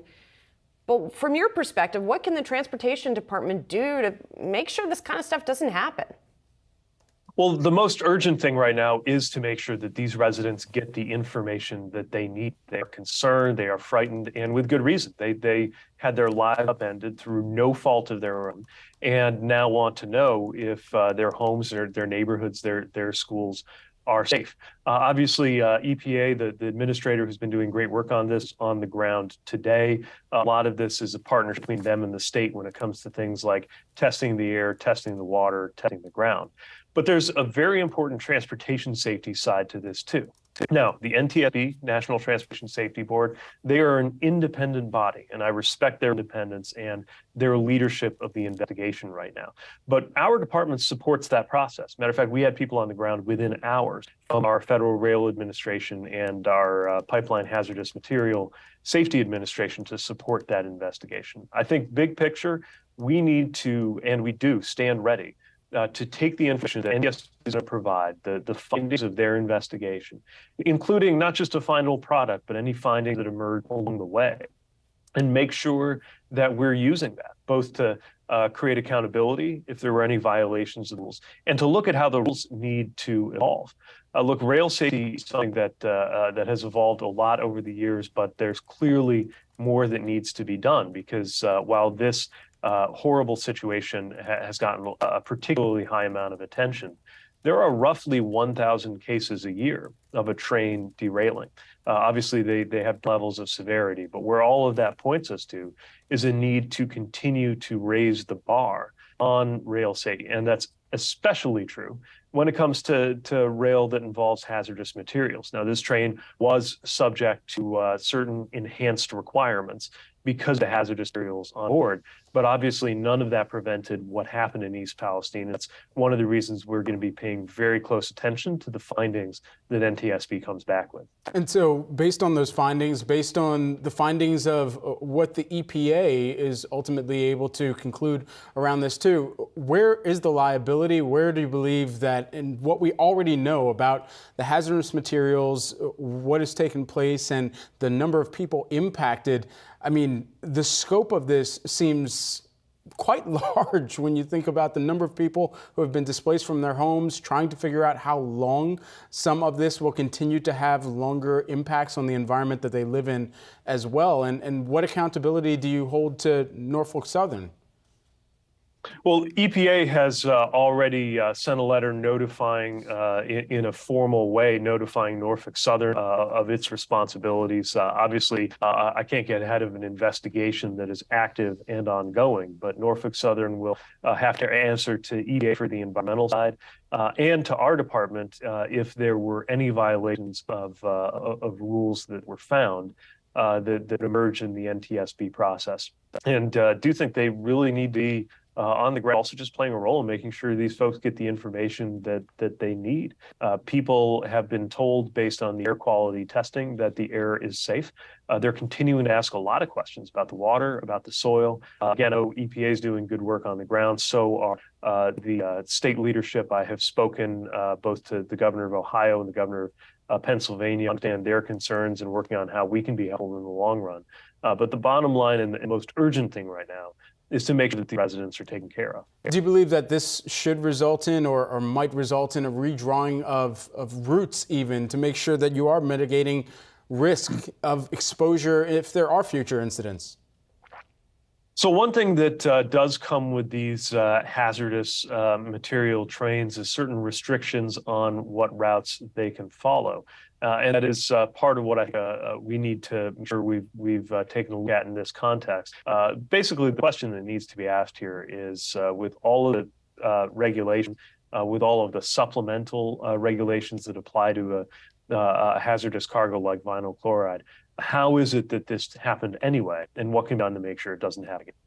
U.S. Secretary of Transportation Pete Buttigieg, thanks so much for taking the time here today and giving us some insight into the ongoing conversations you're having on one front in the EVs and another in a very huge incident and accidents that many of us are monitoring here in the States as well. Thanks so much for the time.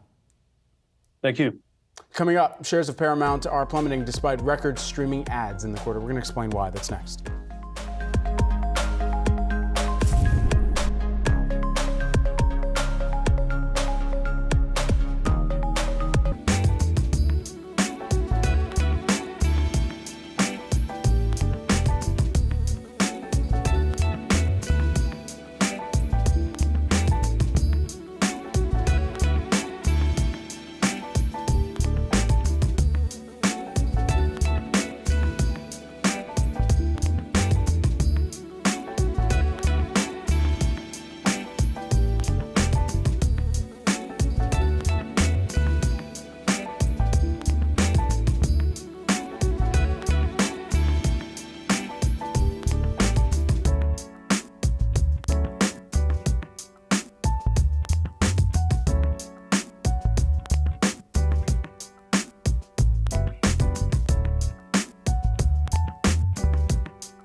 The streaming wars is heating up after almost all of the companies have officially crossed the finish line for the quarter. And here with her key takeaways, we've got Yahoo Finance's Ali Canal. Ali, take it away. Hi, good morning, Brad. And it's been quite the earnings season so far. We will hear from Warner Brothers Discovery at the end of this month, but Netflix, Disney, Comcast, Paramount, all painting a very particular picture of the streaming landscape. So my top three takeaways really focuses on this new streaming era. Number one, we've seen mounting streaming losses across the board, which have obviously weighed on these companies' bottom lines. However, management has guided that the end is in sight. You can look at Paramount just out this morning, missed earnings expectations, posted a $1.82 billion DTC loss in 2022. But CEO Bob Bakish did say that there will be a return to earnings growth in 2024 with direct-to-consumer losses peaking this year. Similarly, Disney said Disney Plus will be profitable by the end of 2024, with Comcast adding that its Peacock service will also see peak losses in 2023. So there's this improving narrative across the sector. Another theme is more cost cuts and more revenue initiatives. Examples of this include the Netflix password sharing crackdown, the overall slowdown in content spending, price hikes, Paramount announcing on the earnings call just about an hour ago that price hikes will be coming in the third quarter on the heels of that new combo service with Showtime. And then we saw Disney laying off 7,000 employees, restructuring the entire company. And that brings me to point number three, shifting strategies. What worked before might not work now, and there seems to be more of an openness to try new things moving forward. Netflix hinting it would be open to exploring a free ad-supported service. Disney now open to licensing more content. So expect some more strategic shifts throughout the year as all these media giants really grapple with profitability and more competition than ever before. All right, Ali, stick with us. Paramount is the latest streaming company to report, and the stock is plunging here today by about 2.5%. Despite a record quarterly user gain for Paramount Plus, the media giant saw losses from streaming investments escalate there and delivered weak ad revenue for the quarter. RBC Capital Markets media, cable, and telecom analyst Kutgun Moral joins us now. Kutgun, take us into your analysis for Paramount's quarter here. Yeah, of course. Thanks for having me. And I think, the quarter itself, while challenged, was broadly in line or solid relative to expectations from Wall Street. When you think about direct-to-consumer subscriber growth, revenue trends with, again, albeit with unsurprising softness in advertising and profitability, I think for me, the biggest concern in the quarter specifically was free cash flow, which was, again, quite challenged and below expectations for a second consecutive quarter. And I think will continue to be an area of investor debate. Going back to the earnings call about an hour ago, management talked about the 2023 outlook and highlighted, that they were particularly transparent about some of the challenges that they're seeing in terms of the ad market likely remaining pressured until probably the back half of this year. And of course, continued investments in direct to consumer weighing on profitability and free cash flow. So I think there's no question that all traditional media companies are going through a massive transition right now. And some of them are a little bit ahead of the curve in terms of reaching that inflection point in peak losses and going on an improved path towards break even and hopefully profitability. In terms of Paramount, I think maybe they're a year behind in that transition process, but there are clearly a lot of positives to think about if you have the I think patience to look to 2024, especially as they benefit from the price increases that were mentioned earlier, as well as the benefits from the combined Paramount Plus and Showtime service. And Kutgun, I want to pick up on those price increases. We have the premium Paramount Plus tier with Showtime. That's going to now cost $11.99, up from $9.99. The essential Paramount tier with ads, that will be $5.99, up from $4.99. Now, this service, it's always prided itself on being a value player in this space. What are your thoughts on those price changes, especially in relation to competitors? Is it priced correctly?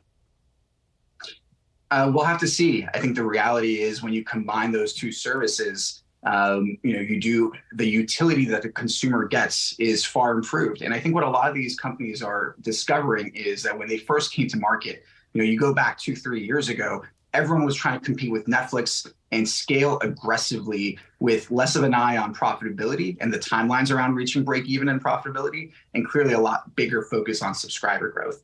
Now, as you pointed out earlier, everyone's tweaking the model, whether it be opportunities on revenue and clearly a lot of optimization on the cost structure. And I do think that the utility that consumers get is relatively high on a lot of these platforms. I know as consumers, we might complain about them, but the investments that these companies have made in terms of the offerings, the original content, the licensed content, sports programming, film, I think all these things give management at least the confidence to be able to push through these price increases and hopefully benefit from increased churn just purely because of the investments that they made on programming and hopefully not see massive churn as we all expected that they would maybe a year or two ago.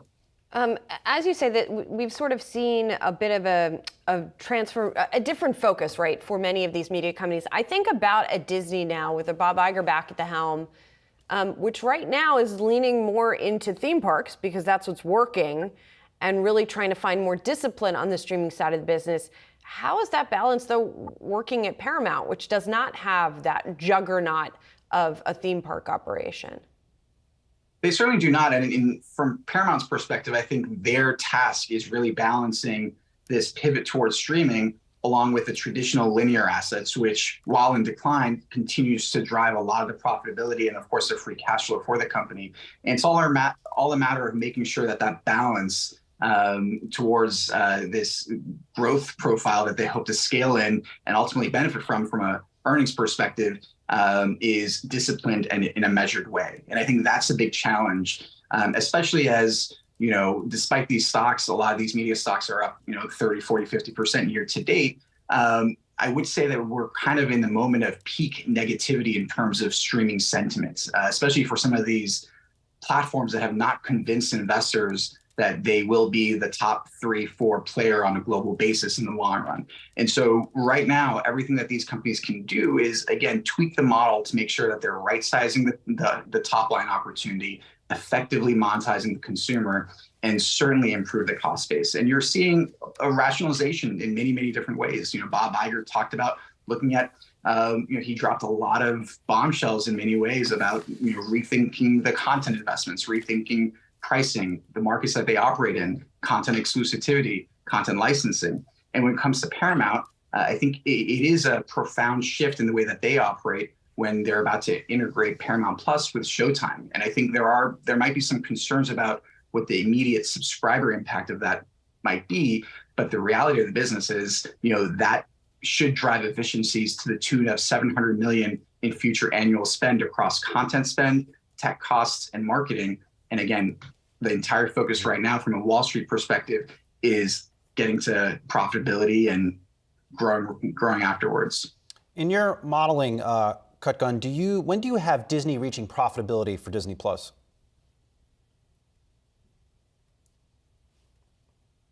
Oh, I think we lost. Yep, I think we lost Cutgun, but a very key factor there for investors. Bob Iger promised profitability for Disney Plus, I believe, by 2024. Is it driven by cost cutting, more subscribers, gaining market share? Because I would argue what we saw from Paramount was a very good subscriber add in the most recent quarter. Yeah, it would really need to come on the back of all of that, quite frankly, too. All right, let's switch gears here. Coming up, business class Brad will give you a full breakdown of Crocs' record revenue. That's next. Thank you. Thanks, guys.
Crocs stock is rocking today. The footwear maker churning out record 2022 revenues, sidestepping the post-pandemic drop seen by other at-home products. Crocs once again impressing investors with quarterly earnings. And let's take a deeper dive and a deeper look at where Crocs stands with an analysis from Business School Brad. That's the hat he's wearing today. Yes, business class Brad over here at the Wi-Fi Interactive, and we're taking you to some SWOT analysis here on Crocs. Take a look at the stock reaction, as Julie was mentioning a moment ago. Right now, higher by about 8% here. And here's what we're going to run through. Some of the strengths, the weaknesses, opportunities, and threats. We're going to start things off with the strengths that the company is seeing. Number one, regional diversification. Take a look at that Asia Pacific region. You saw some strong growth, about 47% last year. The design equity as well, a major part of that Crocs story. You think about how often you'll see people out on the street with anything that even looks similar to a Croc, and you're saying, oh, it's got to be Crocs, right? It's not always the case, but in this instance, that certainly has got them into the mind share of many consumers who might be looking for one of those comfort clogs out there. And let's talk about the era of customization. Those gibbets has worked so well as a strategy. You may have seen a viral moment over the course of the holiday season when one grandpa out there made a gibbet in his face shape and gave it to all of his grandkids. So that went viral. That's working out well for them. So that's one of the strengths there. You also think about one of the weaknesses here. On the other side of those strengths, you've got some weaknesses. So one of those, you've got some tough comps that are going to be coming on as you lap the year that was 2022, which was a record year for them and a record quarter that we just came off of for Crocs as well. So coming off of that strong revenue year where they saw those records, some of the analysts out there on the street, UBS particularly, has been sounding the alarm on margin contraction there. So keep a close eye on that. And then additionally, the company has acknowledged that it needs to do better in diversifying its women's product range. And so Andrew Rees, the CEO, on the last earnings call prior to this quarter, did acknowledge that they needed to get a little bit more diversified in the number of products that they were making appealing in the women's category here on Crocs as well. Brad, how do they stack up versus competitors? That's a great question, and that is exactly where it takes me to some of those opportunities here, because it dovetails exactly into their penetration that they're seeing, but also where that brand perception is starting to hold up and expand even more so. So I'm glad you asked, Saz. Number one, the expanding wear and use cases. In this most recent Piper Sandler Taking Stock with Teens survey that was in fall of 2022, it's a semi-annual, and Crocs actually increased from the number 6 position, was able to get up to that number 5 position. And that was up against some brands like Nike, like Lululemon. So that is critical for them.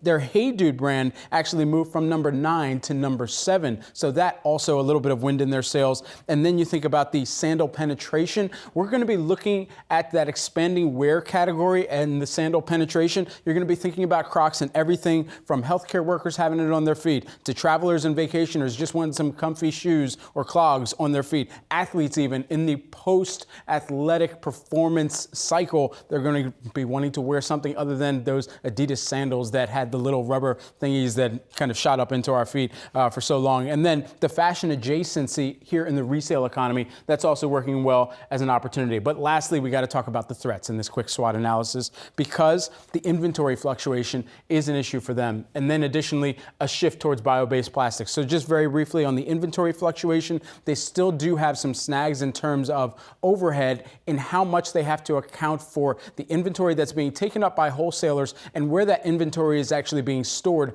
because of the integration of that Hey Dude brand that's continuing to move on. And then additionally, in their shift towards being more environmentally sustainable, which we can applaud and commend, this is going to mean they have to be looking for other sources of plastics. And in that move for other sources of plastics, it might cost them just a little bit more. They've got to pay up for them and make sure that they can get enough supply, and materials is going to be one of those particular threats that they have to weather through as well in that shift. And they're already pretty expensive for plastic shoes. Yeah, I thought they were made from trees. No? Not made from trees? No, not yet? I mean, do we want them to be made from trees? I don't know what we want them to be made from. Equilibrium is the plastic that many are watching for them to move over to. Equilibrium. Equilibrium, as they try to maintain equilibrium. Julie ain't buying that one. She's not All right. Coming up, leadership shakeup at Twitter. Maybe by the end of the year. That's what that guy says. We'll see who could take his place. We'll talk about it next. Floki.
Elon Musk has been facing concerns that he has been distracted by the events at Twitter at a time when Tesla has been facing increased competition.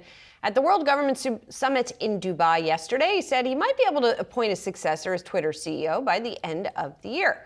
Yahoo Finance's Rochelle Akufo joins us now with the public's frontrunners for his CEO search. This is a big question. If he wasn't doing it, who could he get to do it, Rochelle? And that's the question we asked. We put it up to Twitter. Where else would we put it? A poll. I was digging through some of the front runners that have been popping up. So I first want to start with Sriram Krishna. Now, he actually led some of the product teams at Facebook, at Microsoft, at Twitter, and at Snap as well. He's currently general partner at Andreessen Horowitz. He's a venture capitalist, also, of course, invests heavily in crypto and Web3. He's even had Musk on his podcast before. A lot of people wondering, could this be the play that gets more crypto integration into Twitter? Could be part of this big everything app. Obviously, still early days, but he actually ended up being our top front runner in that Yahoo Finance Twitter poll. Shifting gears now to David Sachs, founder and partner at the VC Craft Ventures, former CEO of Yammer. Now, he has worked as COO and head of product at PayPal with Musk, so they already do have a working relationship. And obviously, if you're going to be having Musk as your boss or in the background, you're going to need to have a good working relationship with him. We've seen how it fares when you don't. Shifting gears now to David Marcus, another contender who came in third place in our poll. Now, he's the CEO and co-founder of Lightspark, former president of PayPal and an entrepreneur, a co-creator of Diem, another cryptocurrency project actually initiated by Facebook back in the day. He was also vice president of Facebook's messaging product. So again, that PayPal connection, also working with Musk, good working relationship, that crypto angle in there as well. We also have Jason Calacanis, CEO and founder of Inside.com. He's an angel investor. Now, he's actually one of the few who actually said he wants to be the CEO of Twitter. As Musk said, who would be foolish enough? Apparently, this is something he wants to do.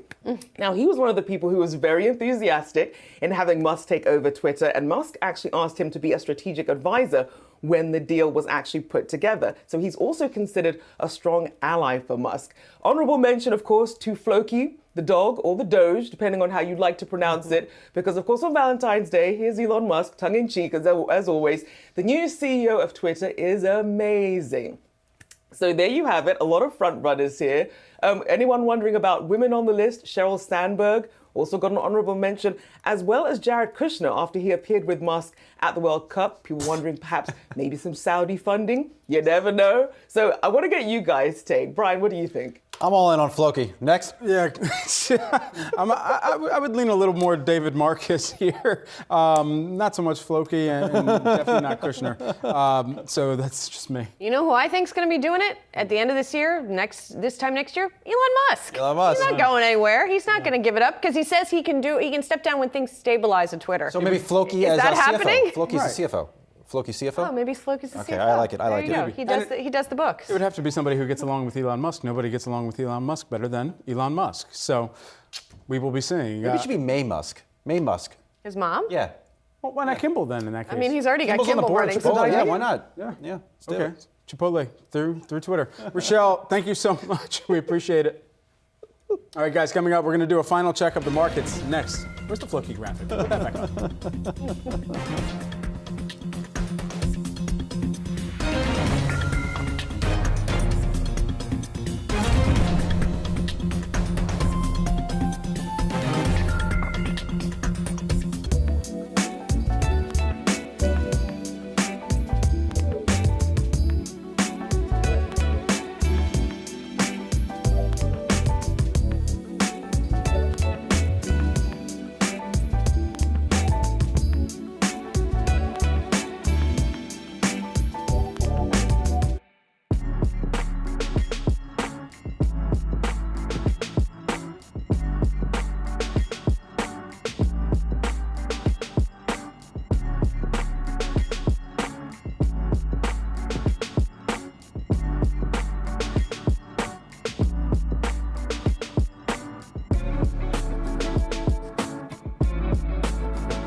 That does it for us on this Thursday morning as we are seeing a sell-off in markets. It's a little bit less than the sell-off it was earlier.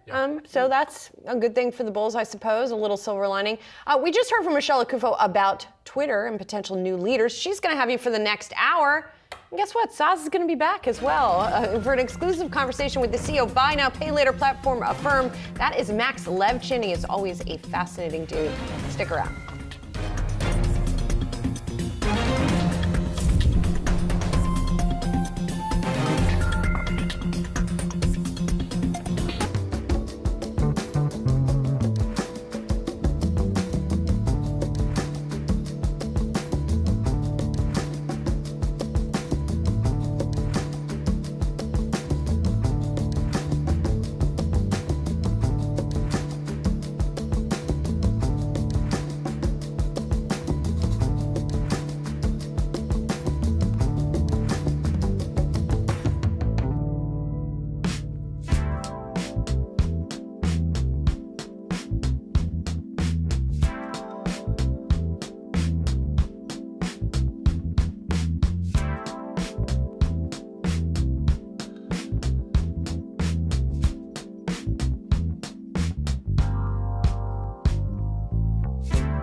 Welcome to Yahoo Finance. It's 11 a.m. on the East Coast and 8 a.m. on the West. I'm Rochelle Akufo. Here's a look at what we're keeping an eye on 90 minutes into the trading day. Double whammy, a down day for stocks after January's producer prices come in hotter than expected, this landing alongside comments from the Fed's Loretta Mester that more rate hikes might be needed to combat inflation. And the U.S. labor battle isn't going away. A fresh complaint to the National Labor Relations Board says Tesla fired dozens of employees in Buffalo just a day after workers launched unionization efforts. The details coming up. And Affirm CEO called last week's cut to 19% of its workforce the single most difficult decision he had to make. We speak with him about the future headcount, the state of the industry, and the role monetary policy is having on the business. But first, let's take a look at the major indices at the moment, all three in negative territory, though off their session lows as they digest that information, showing that the Fed still has more work to do. We see the Dow there off more than 220 points, the S&P 500 there down more than 0.5% as well, and the Nasdaq down about 60 points there, or about 0.5%. Let's also check in on the Treasury market to see how that's been affected as well. As we can see there, we see the 5-year there up 0.67% there, the 10-year up 0.89%, 30-year up 0.96%. People looking for some safe havens as increasing pressures come on recession fears. Well, can the Fed stick the landing? Recent economic data, including January producer price index and the initial jobless claims out this morning, pointing to a still strong economy. This as the Fed has made it clear it will continue to hold rates higher for longer to fight inflation. Here with more, Yahoo Finance's Ines Ferre. Hey, Ines. Yeah, Rochelle, the hard landing versus a soft landing. We have heard so much about this debate recently. A hard landing, what is it? Well, this is where a recession takes place, where the Fed tightens so much that it creates a recession, that unemployment goes up, that people lose their jobs, that they cannot afford the things that they want to buy, and therefore inflation is coming down. Yes, inflation comes down, but there is still a recession that takes place, people losing their jobs. And so this is all, the economy slows down so much during a hard landing that then the Fed is forced to pivot. Now, a soft landing, that is being talked more and more about, especially this year. We've heard more and more about that. This is where inflation is tamed, it is coming down, but perhaps not as many people need to lose their jobs as expected. Perhaps the slowdown is a little bit shallower. It is softer landing.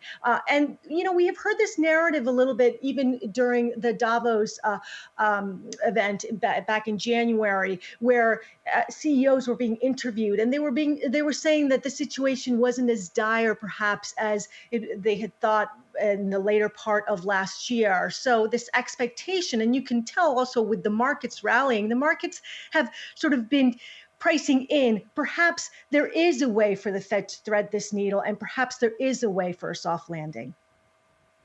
And Ines, of course, we know, as you mentioned there, most of this attention focused on whether it's a hard landing, a soft landing. But what about no landing? We're hearing that coming up now, where the economy grows, but inflation remains untamed. Exactly. And especially when we've seen the data points that have been coming out recently, where you saw the CPI, depending on how you read it, you could read it as a hotter than expected CPI print, where you saw the retail sales that came in hotter than expected. So a no landing is where the economy continues to grow, but inflation is not tamed the way the Fed wants it to be. So Chief Economist Torsten Slok over at Apollo Global Management, he says that the no landing scenario continues, and the risks are significant that inflation will stay sticky around 5%, much more than the 2% target that the Fed wants. And he says that that's not really surprising because you still have a strong labor market. You still have a wage growth that's been pretty strong. And you have these data points that are signaling that the consumer is still spending. So ultimately, though, economists are saying the no landing scenario is not something that you particularly would want, because what this would mean is that the Fed would have to keep at it for longer. It basically delays the Fed action. It delays a pivot. It delays a pause, because the Fed would have to maintain rates higher for longer until it really brings down inflation, which is what it wants. Indeed. Great outlook there. Thank you so much. A lot of this terminology is getting thrown at people, so good to get that breakdown on the impacts there, Ines Ferre. So, Fed Chair Jay Powell's focus on disinflation means we're unlikely to see a straight line back to that 2% target. Joining us now with why is Laura Cooper, BlackRock Senior Macro Strategist for iShares EMEA. Thank you for joining me this morning, Laura. So talk about this path that we could be on. I mean, we heard from Cleveland Fed President Loretta Mester this morning saying she would have favored a 50 basis point hike earlier this month. Well, it's interesting in the sense that when we talk about whether this is going to be a soft landing or a hard landing or this no landing situations, it really does all come down to the inflation profile. So markets are certainly expecting that we are going to see this acceleration in disinflation. They're really extrapolating the trend that we have seen more recently. But we are actually seeing in the economic data, the fact that consumer spending remains exceptionally strong in the US does suggest that actually the inflation risks are tilted to the upside. So it could be a case where, yes, inflation at the headline level can go from those high single digits down to that 4 to 5% mark, but really getting back to those 2% targets is likely to going to be proved quite challenging. So we do expect this is going to be kind of the dominant theme going forward. Do we need an economic recession to really fight these inflationary pressures? And we know that markets were clearly hanging on to hope to kick off the year as we saw that rally. It does seem to be now sinking in for them that the Fed is going to be doing more for longer to get to this 2% target. How would you describe market sentiment at the moment? Well, it's actually been really interesting in the sense that we did have this disconnect earlier this year between Fed commentary suggesting that they do have more work to do versus what rates markets were telling us, in that the Fed was actually poised to ease in the second half of the year. So we've started to see rates markets catch up to that Fed commentary. And I think the price action that we're seeing today in equities with the drawdowns coming through is really equities maybe perhaps starting to catch on to that narrative as well. That if we do see this robust economic growth in the US, inflation continues to be sticky, notably that core services ex-shelter component, that does suggest the Fed may actually have to tighten even beyond what current market pricing is around that 5.25% mark. And I think that's why we're starting to see some of this speculative fervor in equities start to come off the boil. So then what's your base case for rate hikes compared to what the market seems to be anticipating? Well, if anything, we're more in line with what markets are expecting now. So we do see a terminal Fed pricing around that 5.25% mark. Now, after the exceptional payrolls report that we saw a couple of weeks ago, certainly with CPI continuing to remain sticky, and as well, yesterday's retail sales blowout does suggest that we could actually be poised for not just 2 more 25 basis point rate hikes, but it does raise the possibility that June or July could actually be live meetings, whereas markets are now pricing that pause coming through. So I think at this point, we're really expecting the risks tilted to the upside. Where the disconnect lies between market pricing and our base case is that the Fed has stated that they want to keep rates in restrictive territory through the end of the year. We've started to see markets price out the easing that they had earlier, but there is the risk that we could see even more of that mispricing come out. So that's really the key factor that we're watching. Less about the terminal rate, but when that easing cycle will start to commence. And we know that a lot of the sort of COVID-related supply disruptions working their way through the system at the moment, but you also note 3 long-term challenges that people might not be paying as much attention to that they should. Yeah, and this is really underpinning the view that we do see this as a new macro regime, one marked by higher inflationary pressures. So we do think that we are going to see kind of the cyclical forces feed through into terms of the inflationary backdrop. We're starting to see that come through in terms of the disinflation in goods, and that's coming off the back of the supply chain easing, as you mentioned. We also saw the very strong dollar that last year that really made imports cheaper in the US. But this is really a regime that's going to be marked, for example, by geopolitical fragmentation that is more elevated than what we have seen over the past couple of decades. We do think that this transition to net zero and the need for businesses to really change their operating models is going to also be a series of supply side shocks that are going to be inflationary. And then there's this talk about aging demographics and the fact that when we look at labor force participation, a really interesting dynamic has emerged post-COVID, and that's the fact that a lot of workers have left the labor force. And in our view, they're unlikely to return. So we're going to see this continued supply demand pressures that are going to keep wages elevated. So ultimately, all of those factors suggest that structurally inflation is going to be higher. And that does kind of overlay the fact that we do think central banks will have to pause before they're actually able to get inflation sustainably back to those 2% targets. Certainly a lot of volatility still ahead, and we've even seen that reflected in the VIX. They're inching closer and closer towards 20 today as well. Laura Cooper, thank you so much. BlackRock Senior Macro Strategist for iShares EMEA. Thank you so much. All right, coming up, Hasbro misses profit and revenue expectations, but investors don't care. Shares are pushing higher, as you see there, almost 4%. But why? We'll discuss with our analysts next.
Hasbro seeing a tough quarter as it misses analyst estimates on the top and bottom line.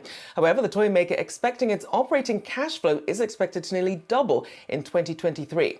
For more on insights on the toy industry is Linda Bolton-Weiser, D.A. Davidson Managing Director and Senior Research Analyst. Good to have you on this show here. So obviously a lot of optimism here coming out of Hasbro despite this what they saw with the earnings here. Talk about the credibility here, especially when it comes to the CEO and how you think that actually plays into these expectations going forward. Excuse me. Yes, Chris Cox, the CEO of Hasbro, does have a bit to prove. The company is under pressure. There's some activist involvement. And so the company is under the gun, but really some of the challenges that they're facing certainly are very similar to the challenges that Mattel is facing. So basically the expectation is for a really down first half of 2023 and then resumption of growth in the second half. And of course, the real big problem here, it's not so much toy demand. The problem is inventory, both at the company level as well as at the channel level. That has to be worked down. And I think investors are getting some comfort that there's some numbers that's been put around to quantify the amount of inventory that needs to be worked down. And we know that, expectations were already tempered after that January pre-announcement, but then to then have this happen with Hasbro as well, what does that do in terms of how you're viewing the health of Hasbro? Well, Hasbro has some company-specific challenges in addition to the macro challenges. So they do need to work through improving the profitability of certain toy brands. And one thing they've done is to license out the rights to those. So they're getting rid of toy brands that are actually losing money for them. Also, they've talked about they're going to divest portions of the entertainment business. That's been a very hard business to project for analysts. And they have some work to do on the cost reduction. So there's a lot of things that they have to do, but most of all, and the CEO emphasized this, they do need to gain market share in toys in 2023, because the toy market's probably going to be about flattish. And we did see that Chris Cox did talk about delivering this first billion-dollar brand in the form of Magic: The Gathering, and said that they did grow in some key investment areas, including licensing, as you mentioned there, direct-to-consumer, and also what they saw with operating profit margins. How much does that play into the growth story when you think about the digital landscape of gaming that they are also pushing into? Yes, well, the crux of the bull case for Hasbro is that they have this wizards and digital gaming business, which is really a significant portion of the revenue and profit. And that has 30% plus margins, whereas the toy business has a 10% margin. So when you have higher growth in digital and wizards segment versus toys, then you're going to have a natural margin lift over time. So that's really the long-term bull thesis for Hasbro.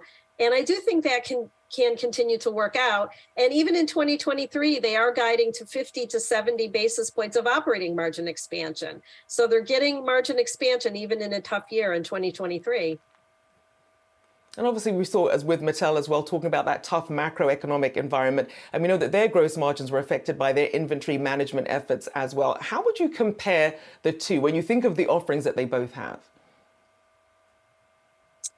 Well, Mattel, I would say, is in a little bit stronger of a footing in their toy business because it's not really a turnaround. They've had a pattern, a trend of pretty steady market share gains. So in that sense, Mattel has been outperforming the industry, whereas Hasbro has been underperforming the industry because of some share losses.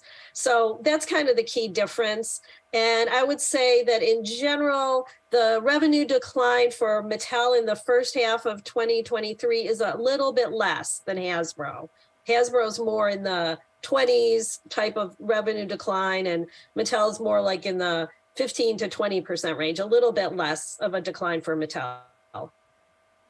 So then as we look ahead, as we look at the toy industry, because I know you said it's not so much a demand issue, but that it's not about the demand issue, that it's really about inventory management and things like that. What is your outlook then for the rest of the year for the toy industry? And who do you think is really going to come out on top in terms of how they've managed their inventory? Well, industry, experts, the companies themselves and other industry insiders are calling for a flattish market. And this is after several years of very solid growth and 2 years of double-digit revenue growth. This is retail sales growth. And then 2022 was flattish and 2023 flattish. But in general, the industry is healthy. So even when consumer wallets are pinched a little bit here, the industry is really not declining. It's kind of flattish. So that's good news that consumers will always still buy toys. But again, the challenge here is for Hasbro to try to gain market share. Mattel has been gaining more share. And so I have buy ratings on both Mattel and Hasbro, but I tell investors that I prefer Mattel here. Valuations are similar, and yet I think Mattel's a little bit on a stronger footing right now than Hasbro. Well, thank you for your insights. Linda Bolton-Weiser there from D.A. Davidson. Thank you for joining me this morning. All right, well, dozens of Tesla workers in Buffalo, New York were fired on Wednesday, a day after they announced plans to move to form a union. That's according to a complaint filed to the National Labor Relations Board. Senior tech reporter Ali Garfinkel is here with more. Hey, Ali. Hi, Rochelle. So this would be Tesla's first U.S. union that these workers are gunning for. And at 7 p.m. last night, a group of them came upon emails that said they were fired. Now, they've already filed complaints with the NLRB. And it's important to say that these workers are actually represented by Workers United, the union that has facilitated Starbucks' very successful union push. Now, unions aren't new for Tesla at all. In fact, the company has a pretty notable anti-union record that we've seen so far. We only need to go back to 2017, for instance, when Tesla fired California union activist Richard Ortiz. That termination was later ruled to be a legal retaliation. That case is actually in appeal right now. We also need to go back to December 2021. Musk got in legal trouble for a 2-year-old tweet that was suggesting that employees who unionize would lose stock options. That tweet, as of this morning, is still up. And now, December 2022. My sense of time isn't great, but that's just about 2 months ago, from what I gather. And there was an NLRB complaint out of a Tesla location in Orlando, Florida, saying that employees were being dissuaded from discussing pay and working conditions. So this is something from Tesla we've seen before. I reached out to them for comment, but received an email bounce back, which is not surprising given that Elon Musk, I believe, fired the Tesla PR team in 2020. Well, that would explain it indeed. Ali Garfinkel, thank you so much for getting us up to speed on that Tesla story. All right, coming up, Affirm CEO says he acted too slowly when changes to the macroeconomic landscape hit. We speak with him about that big cut to the headcount, the state of the industry, and the role monetary policy is having on the business.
Affirm missed on earnings results a week ago and announced a 19% reduction of its workforce. Yet the demand for buy now, pay later services continues to grow, with the company seeing about $1 billion worth of credit applications in an average week. But can the company maintain its edge as the new entrants emerge on the buy now, pay later scene? Affirm CEO Max Levchin joins us now to discuss, along with Yahoo Finance's executive editor Brian Sozzi. Good to have you on the show, Max. So as we know, of course, the buy now, pay later space getting a lot more crowded. Apple now entering the space as well with its own pay later offering expected in the next few weeks. What is this doing for Affirm's business and its strategy in this space right now? Thank you for having me. I think it's important to put in perspective that buy now, pay later is about 5% of US e-commerce and less than 0.5% by my estimation overall retail. And yet people have been borrowing money to buy things for quite some time and continue to do so. Buy now, pay later is a better alternative. So from my point of view, we are very, very far from saturation.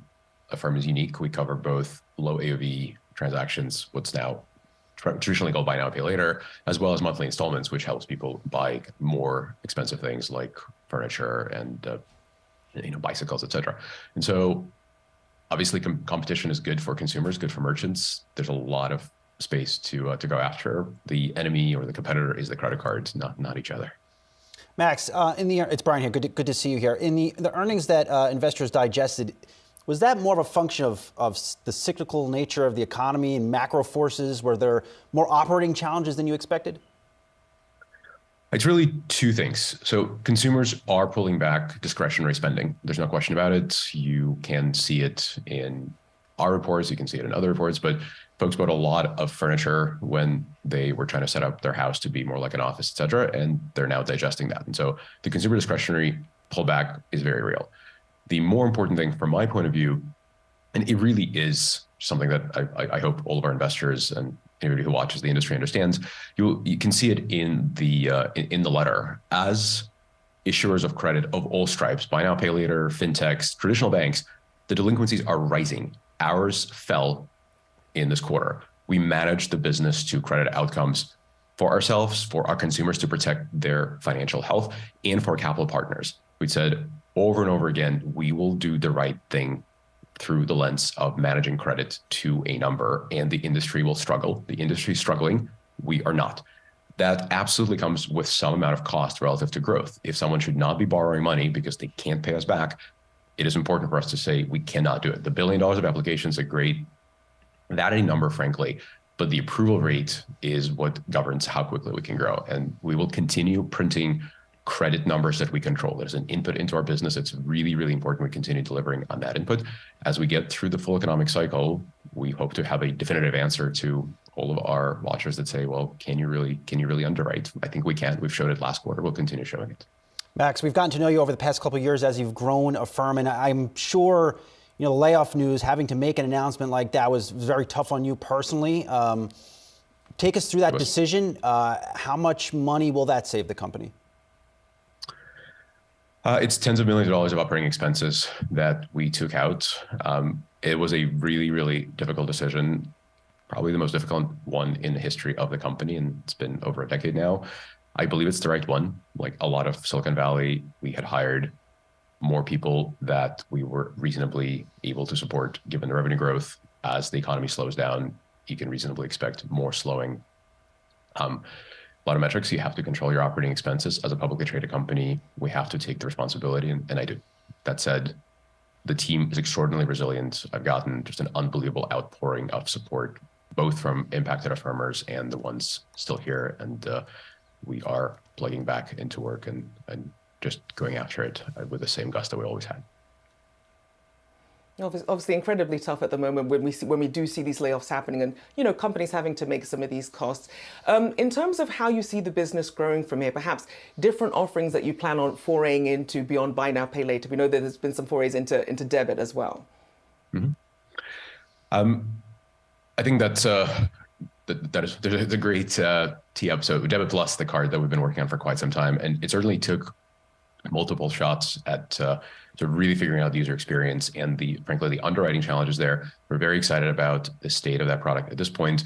The thing that I mentioned at the beginning of this conversation, the penetration into offline, the US retail, is tiny. It's 0.5%. And that is where our products can help, especially during an economic downturn. You don't just use buy now, pay later, at least from our point of view, you don't just use buy now, pay later for couches and bicycles. You can also use it for groceries. You can also use it for all the daily consumption decisions that you make. And the card that we're rolling out will help us bring the service and the transparency and no late fees and no deferred interest, all the things that we're known for, to every Affirm consumer. So we're very excited about growing offline usage, very excited to help folks buy commodities and things that they just need as opposed to want. And so that there's just a lot of growth we see there. And Max, listen, Affirm, it's a challenging business. It's complicated, I think, for a lot of average investors to understand. Now, maybe you could explain to them some of these contract renegotiations you're going through and the pricing structure on them. What are you trying to do, and are you through this process?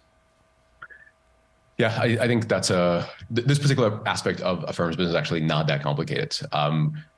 The long and short of it is we charge consumers and we charge merchants for the transactions that we power. The APR that the consumer pays, not exactly the same thing, by the way, as a credit card APR, but you can almost think of it that way. The maximum rate that we set in our contracts going back 10 years was 30, and the national, there's not a law, but there's certainly a national consensus that the reasonable maximum rate is 36%, and that's about 3% per month. It goes back about 100 years that sort of conventional wisdom was created. Because it's really important for us to be transparent with a maximum rate disclosure, and because there's fair lending laws that we absolutely have to meet, it is important we go and re-sign our contracts with merchants saying, hey, that is the new maximum rate. We take great pride in how we treat consumers. It's not a renegotiation, but it is something that has to be contractually documented. And the mistake I made, which I owned in the letter hopefully fairly clearly, we waited a little bit longer than we should to speak with our merchants about amending all these contracts. Doing that through calendar Q4 is a fool's errand. All these things took a lot longer than we expected. That said, we have very high confidence. Our merchant partners want more transactions. Being able to expand the maximum APR allows us to approve more people, and both sides, all three sides, Affirm, the consumer, and the merchant, want more transactions, especially in a tough economic market. And so that is not a long-term concern. I feel very confident we have gotten through that, but the timing of it last year had a real impact on our ability to approve more people. And Max, I want to ask you about a suggestion by Morgan Stanley analyst James Fawcett. He was saying that perhaps using buy now, pay later as a way to get customers in, and then perhaps having the best customers then move to more traditional credit products would be a way to improve efficiency and perhaps grow the business. What are your thoughts on that? I think that's a little bit of, no offense to the analyst in question, sloppy thinking. Buy now, pay later is what I think typically referred to as the pay in for no interest 6-week product that is really fun. It really doesn't work for a lot of transactions. If you're buying anything that's more than a couple $100, you want to pay for it over time, but over 6 months, over 12 months, sometimes over 3 years if you're buying something particularly expensive. And that is a great product. It's a great alternative to credit cards. That's what we launched with. We've been doing this for a decade. And so I think arguing that you give people a taste of buy now, pay later with a 0% 6-week product, and then you sell them a traditional credit card is profoundly not what we will do. However, we do get a tremendous number of users through the 6-week 0 interest product. And then when the time for them comes to buy a couch or a bicycle, and they want to pay for 6 months or over 12 months, we're there for them as well. And so as a company that offers a full suite of credit, we are already there. And in fact, we don't think of one as the user acquisition engine for the other. It's just a full set of features that we must offer to our consumers to be a viable competitor, to be a viable replacement for a credit card. I think there's a fair number of other companies that only do buy now, pay later, pay in for. And for some of them, especially some of the contracts they signed or economic decisions they make, those are not profitable transactions, and they are struggling to figure out a business model that works for them. Our business model is great.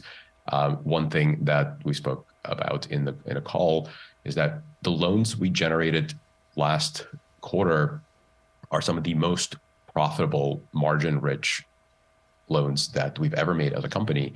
And it suggests that our product is more valuable to consumers. It is really important for them to pay over longer periods of time, which is the reason they become more marginful is because the terms of the loans are slightly longer. There's a little bit more interest earned in those. So generally speaking, I think buy Buy Now Pay Later is not a user acquisition engine. It's a real product with real value for real folks. And we have 15.6 million of them. Last quarter's report are happy users. And Max, you've been consistent with me in the past when we've talked. You said, Brian, I've not sold a single share of Affirm. Is that still the case? Still true. And are you looking to buy anymore, just given where things have gone? I have not sold a single share of Affirm in the history of the company. I have bought shares of Affirm, not in extremely recent history of the company, but I didn't just sit on my founder's grant all through the fundraising process for the company. As a private enterprise, I bought shares, so I remain in possession of extreme conviction around what I'm building with my team. You can tell indeed. Thank you for joining us this morning. Affirm CEO Max Levchin, thank you so much. And of course, our very own Yahoo Finance's Brian Sozzi as well. Thank you. Thank you. All right, coming up, we crack open a case of Boston Beer earnings and discuss the spillage that was their fourth quarter losses. Stay tuned.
Apple in the news today as the Justice Department is reportedly escalating its probe on the tech giant. Yahoo Finance senior tech editor Dan Howley is here with the latest. Hey, Dan. That's right, Rochelle. What we're looking at here with Apple, this is according to a report from the Wall Street Journal, is more of the DOJ diving deeper in. Now, we've known about the DOJ looking at Apple, examining its business practices for some time, but this seems to look like Apple is now focusing on how it allows third-party hardware partners, as well as software partners, to use its own capabilities. So, for instance, the company Tile, which offers a tracker, has criticized Apple for when a user signs up, they're constantly asked whether they want Tile to track their location. Now, when you use Apple's own AirTags, you don't get that kind of question. And Tile's argument is, look, this makes our product look less attractive, even though we're doing exactly the same thing as AirTags. And that's basically Apple's way of making sure that users want to stick to its own product. There's also been complaints about the way Apple uses things like Apple Wallet, as well as its ability to help users connect seamlessly with things like AirPods, where you just pop them open and they automatically are detected on your iPhone or iPad, and then you sign up right away. Now, Apple would argue that these are just features of its ecosystem, and it's part of the reason why people sign up for its ecosystem, why they're so invested in purchasing Apple products. But those third-party members say, look, this is a way for Apple to kind of gatekeep and ensure that people only stick to its products and not go after third-party partners. So this is part of the process that the DOJ is reportedly looking into and likely will continue to. So then what does this mean for the Apple App Store? Yeah, so the App Store has also been part of the kind of process that the DOJ is going into. A lot of discussion has been made about whether or not it uses antitrust kind of practices there or violates antitrust laws there. The same goes for Google, obviously, with its own Google Play Store. But Apple has been criticized by the likes of Netflix and Spotify and more just because of the way it only allows users to install apps through the App Store. And then, of course, once you do that, if it's a paid app, you have that 30% or 15% fee on top of that. Now, Apple has made some changes to those fee structures over time. In certain countries, such as South Korea, the company has to allow for a way to pay outside of the App Store. But the EU is forcing Apple and other companies to allow for complete third-party app stores. So that means that there will be a competitor to the App Store in the EU, at least, starting in 2024. What that means for the App Store and Apple's ability to generate revenue remains to be seen. You could argue that consumers would stick with Apple's App Store because it's simply an easier means to purchase apps, as well as a secure means to purchase apps. Although a third-party store might look more attractive if you don't have that extra 30 to 15% added to your purchases, because developers don't have to account for that. So, this is something that's going to continue to kind of be a topic of conversation going forward. Whether or not we see that App Store option added in the U.S. remains to be seen. We'll have to figure that out, I guess, in 2024. And if it's not added in the U.S., then that could also be something that the DOJ looks into. And we've certainly seen Elon Musk weighing in on that, adding those extra costs in for Twitter Blue Verified as a way for when people do download from the App Store. Great stuff there. Dan Howley, thank you so much.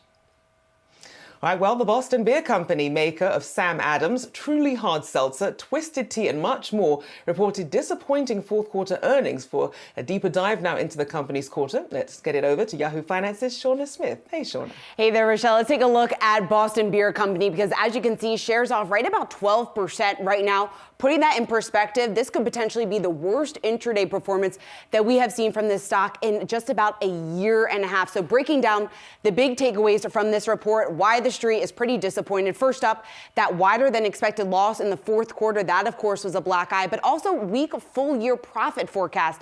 That is weighing on the stock. Guidance for gross margins also coming up just a bit short there. The street taking some issue with that. Now, this is largely because of the production mix and also supply chain inefficiencies. We heard a little bit more about that on the call last night. My second big takeaway from Boston Beer, hard seltzer. This, of course, has been a very, very challenging division here for the company. It's been losing its appeal with customers now for quite some time. Nothing new there, but it looks like it's going to take Boston Beer quite some time to get back any of that momentum, if it ever can. Taking a look at what sales could potentially look like this year, we're talking about a drop of 10 to 15% this year. This is also coming off a year where this category was clearly very weak. So the weakness there is why this company is doing everything it can to revamp this part of the business ahead of what they call peak seltzer season. So think spring, summer, when people, I guess, are more inclined to buy their seltzer. So part of this relaunch, they're expanding Truly Vodka Seltzer as Truly Vodka Soda. I don't know. That's going to be enough to do the trick, though. That's scheduled to roll out this April here. So we'll see whether or not some of that rebranding helps sales of Truly Hard Seltzer there. The third takeaway, enough of the bad news. Let's talk about one of the highlights of this report, one of the only highlights in this report, and that is Twisted Tea, a clear winner here for the company. Boston Beer saying that it is the #1 in growth in all of quote-unquote beer in 2022. So what's driving that? A number of things. On the earnings call, CEO David Berwick saying that it was 4 things: effective brand building, campaign here, growing annual college football tailgate program to extend the season here, improved distribution of 12-packs, and also improved service levels there. All of that factoring into what was a very, very strong quarter there for Twisted Tea. So wrapping this all up, taking into account the large drop that we're seeing on the street today, when you look at the stock's reaction, Wall Street's reaction, you can sum it up as they were pretty unimpressed, right? You had Morgan Stanley, RBC, both slashing their price targets on the stock. Bernstein actually downgraded Boston Beer to underperform, writing in a note this morning, quote, Twisted Tea's stellar growth is insufficient to offset that decline of and uncertainty around Truly's near-term performance. So lots of speculation, lots of concerns about what we could potentially see here from that Truly division, hard seltzer division in the near term. So clearly Boston Beer needs to do something to turn around the business. We'll see whether or not the revamp, that strategy that they laid out yesterday, if that's going to do the trick, Rochelle. And as you mentioned there, investors unimpressed there, especially as we look at how it's tanking the stock at the moment, down almost 13%. Ouch. Shauna Smith, thank you so much. All right, coming up, we'll speak with the head of capital markets at the IMF on crypto, Fed policy, and global growth. That's next.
Welcome back to Yahoo Finance Live. I'm Jennifer Schonberger. Well, with the Federal Reserve slowing down the pace of rate hikes, that's perhaps contributing to the rebound we've seen so far this year in crypto. I decided to check in with Tobias Adrian, Director of Capital Markets and Global Monetary Policy at the International Monetary Fund, to get his take on crypto and monetary policy. We kicked off the conversation asking about whether the Fed's current policy path to raise rates to a peak of 5 to 5.25% makes sense given that financial conditions have started to retighten and the market is now more aligned with the Fed. Take a listen. We came out with our forecast for the global economy, but also for individual countries, including the US, just about 3 weeks ago.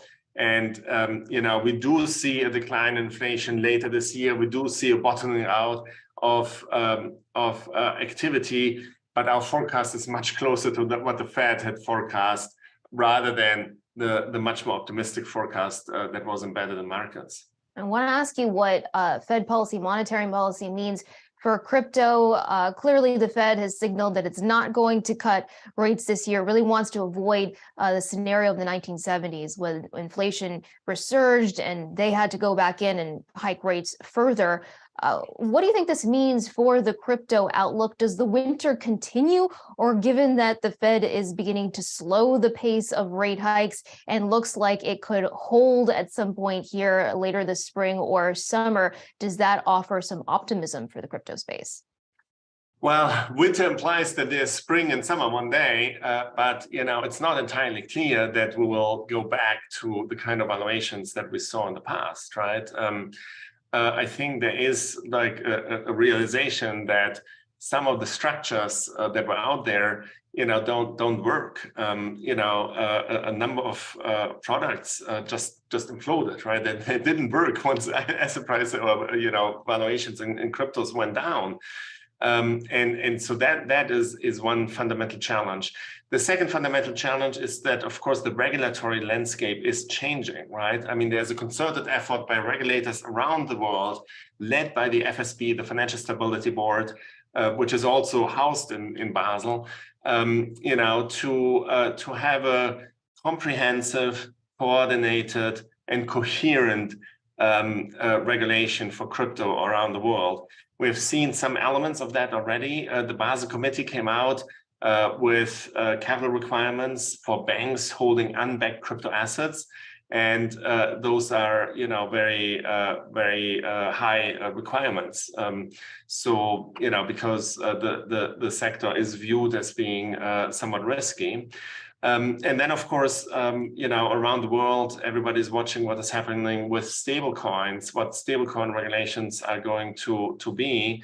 And, most recently in the US, of course, the Fed, didn't provide access to its system to some of those stablecoin providers. So that is also very much at the forefront of policy at the moment.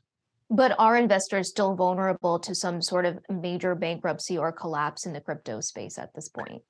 That is very difficult to exclude, right? Because the majority of products are not regulated in the way in which traditional financial institutions are regulated, right? I mean, there's very little prudential regulation.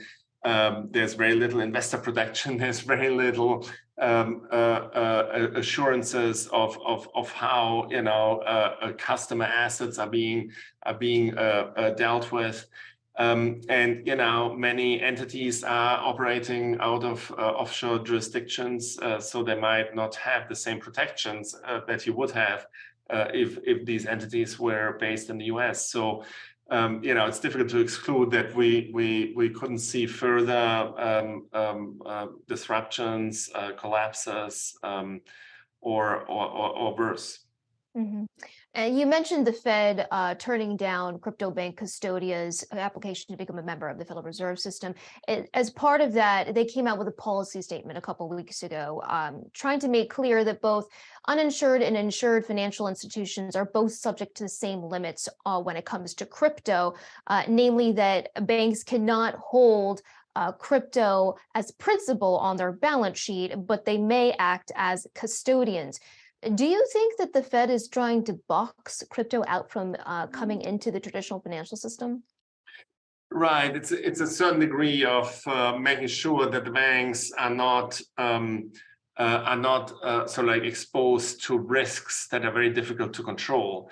One of the things, one of the deciding factors that the Fed cited in some of those decisions was the difficulty to enforce anti-money laundering laws, right? I mean, you must be able, as an institution, to make sure that what's going on is legal, right? Is and that is very difficult to do in a world where transactions are fundamentally anonymous, and so that's a fundamental clash in between, traditional banking regulatory approaches and the crypto world. And it's I think regulators will not be at ease unless there's a solution to this anti-money laundering and terrorist financing problem. So basically, making sure that so banks spend a lot of resources making sure that their transactions are legal, right? And that is just fundamentally at odds with the design of crypto. And our special thanks to Tobias Adrian, Director of Capital Markets and Monetary Policy at the IMF. Rochelle? All right, thanks so much. Our very own Jennifer Schonberger there. Well, Shake Shack is out with its latest earnings, posting a beat on the top and bottom lines, with same-store sales rising 5% on the year. Yahoo Finance's Brooke DePalma has got the breakdown for us. Hey, Brooke.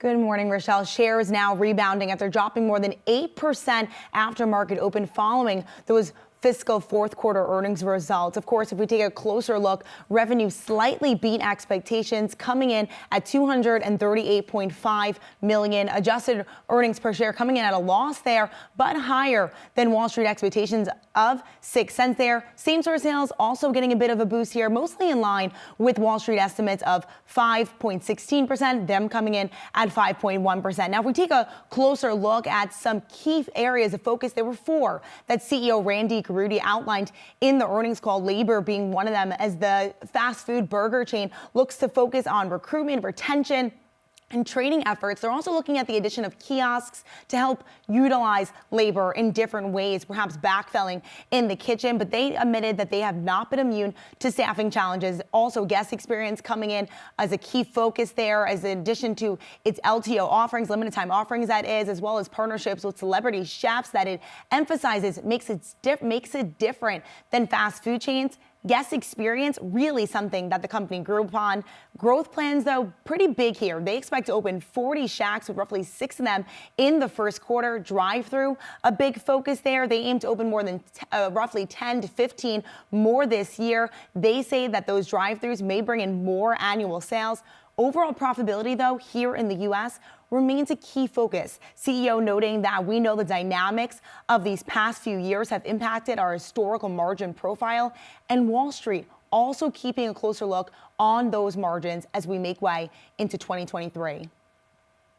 And Brooke, understandably, inflation was also in focus on the call. The company last raised menu prices in mid-October. What did the company say about the state of inflation and potential for any further price hikes? That's right. Those mid to single digits price hikes were in fact taken last October. Those were to offset food and paper packaging. That came in at roughly 29.5% of total operating expenses last quarter. Now, things that drove those prices higher include fries, dairy, paper, as well as packaging. Beef prices, the company is looking very closely on that as their top performer, rather their main core meal is that Angus beef burger. But when it comes to consumer pricing, and if prices will in fact go up again, the emphasis on margins does in fact remain top of mind. That is, CEO Randy Garutti saying in a call to investors, quote, "We have to make sure we protect our margins. Sitting here today in February, we have no plan to take new price. We'll look at something as we see how inflationary pressures do or do not continue to persist at high levels." He goes on to say that they're going to persist at some level this year. I don't think anybody knows, and we got to make sure that we're providing a great value. Now, Rochelle, one thing that they are not doing here is becoming a massive discount provider. That's something that CEO Randy Garutti emphasized in the call. Right now, they're looking to cater towards those high-income consumers that perhaps are trading down, perhaps looking for that white truffle burger for $9.99 or more. So very interesting dynamic here. Lots of moving parts, but Wall Street reacting, like we noted before, roughly down 4% in midday trading. And interesting, choosing not to go for that race to the bottom when it comes with prices, but still providing something of a value option there as well. Brooke DePalma, thank you so much. All right, everyone, let's do a final check of the markets before we head into this noon hour. We see all 3 major indices well off their session lows, but still, the Dow, they're off about 195 points, down 0.6%. The S&P 500, they're down 23 points, about 0.5% as well. Similar story, the Nasdaq also down 0.5%, down about 65 points. Digesting all that information that we've gotten on inflation and weekly jobs data showing the Fed still has more work to do. Well, that's it for now. I'm Rochelle Akufo. I'll see you tomorrow at 11 a.m. Eastern. Have a good one.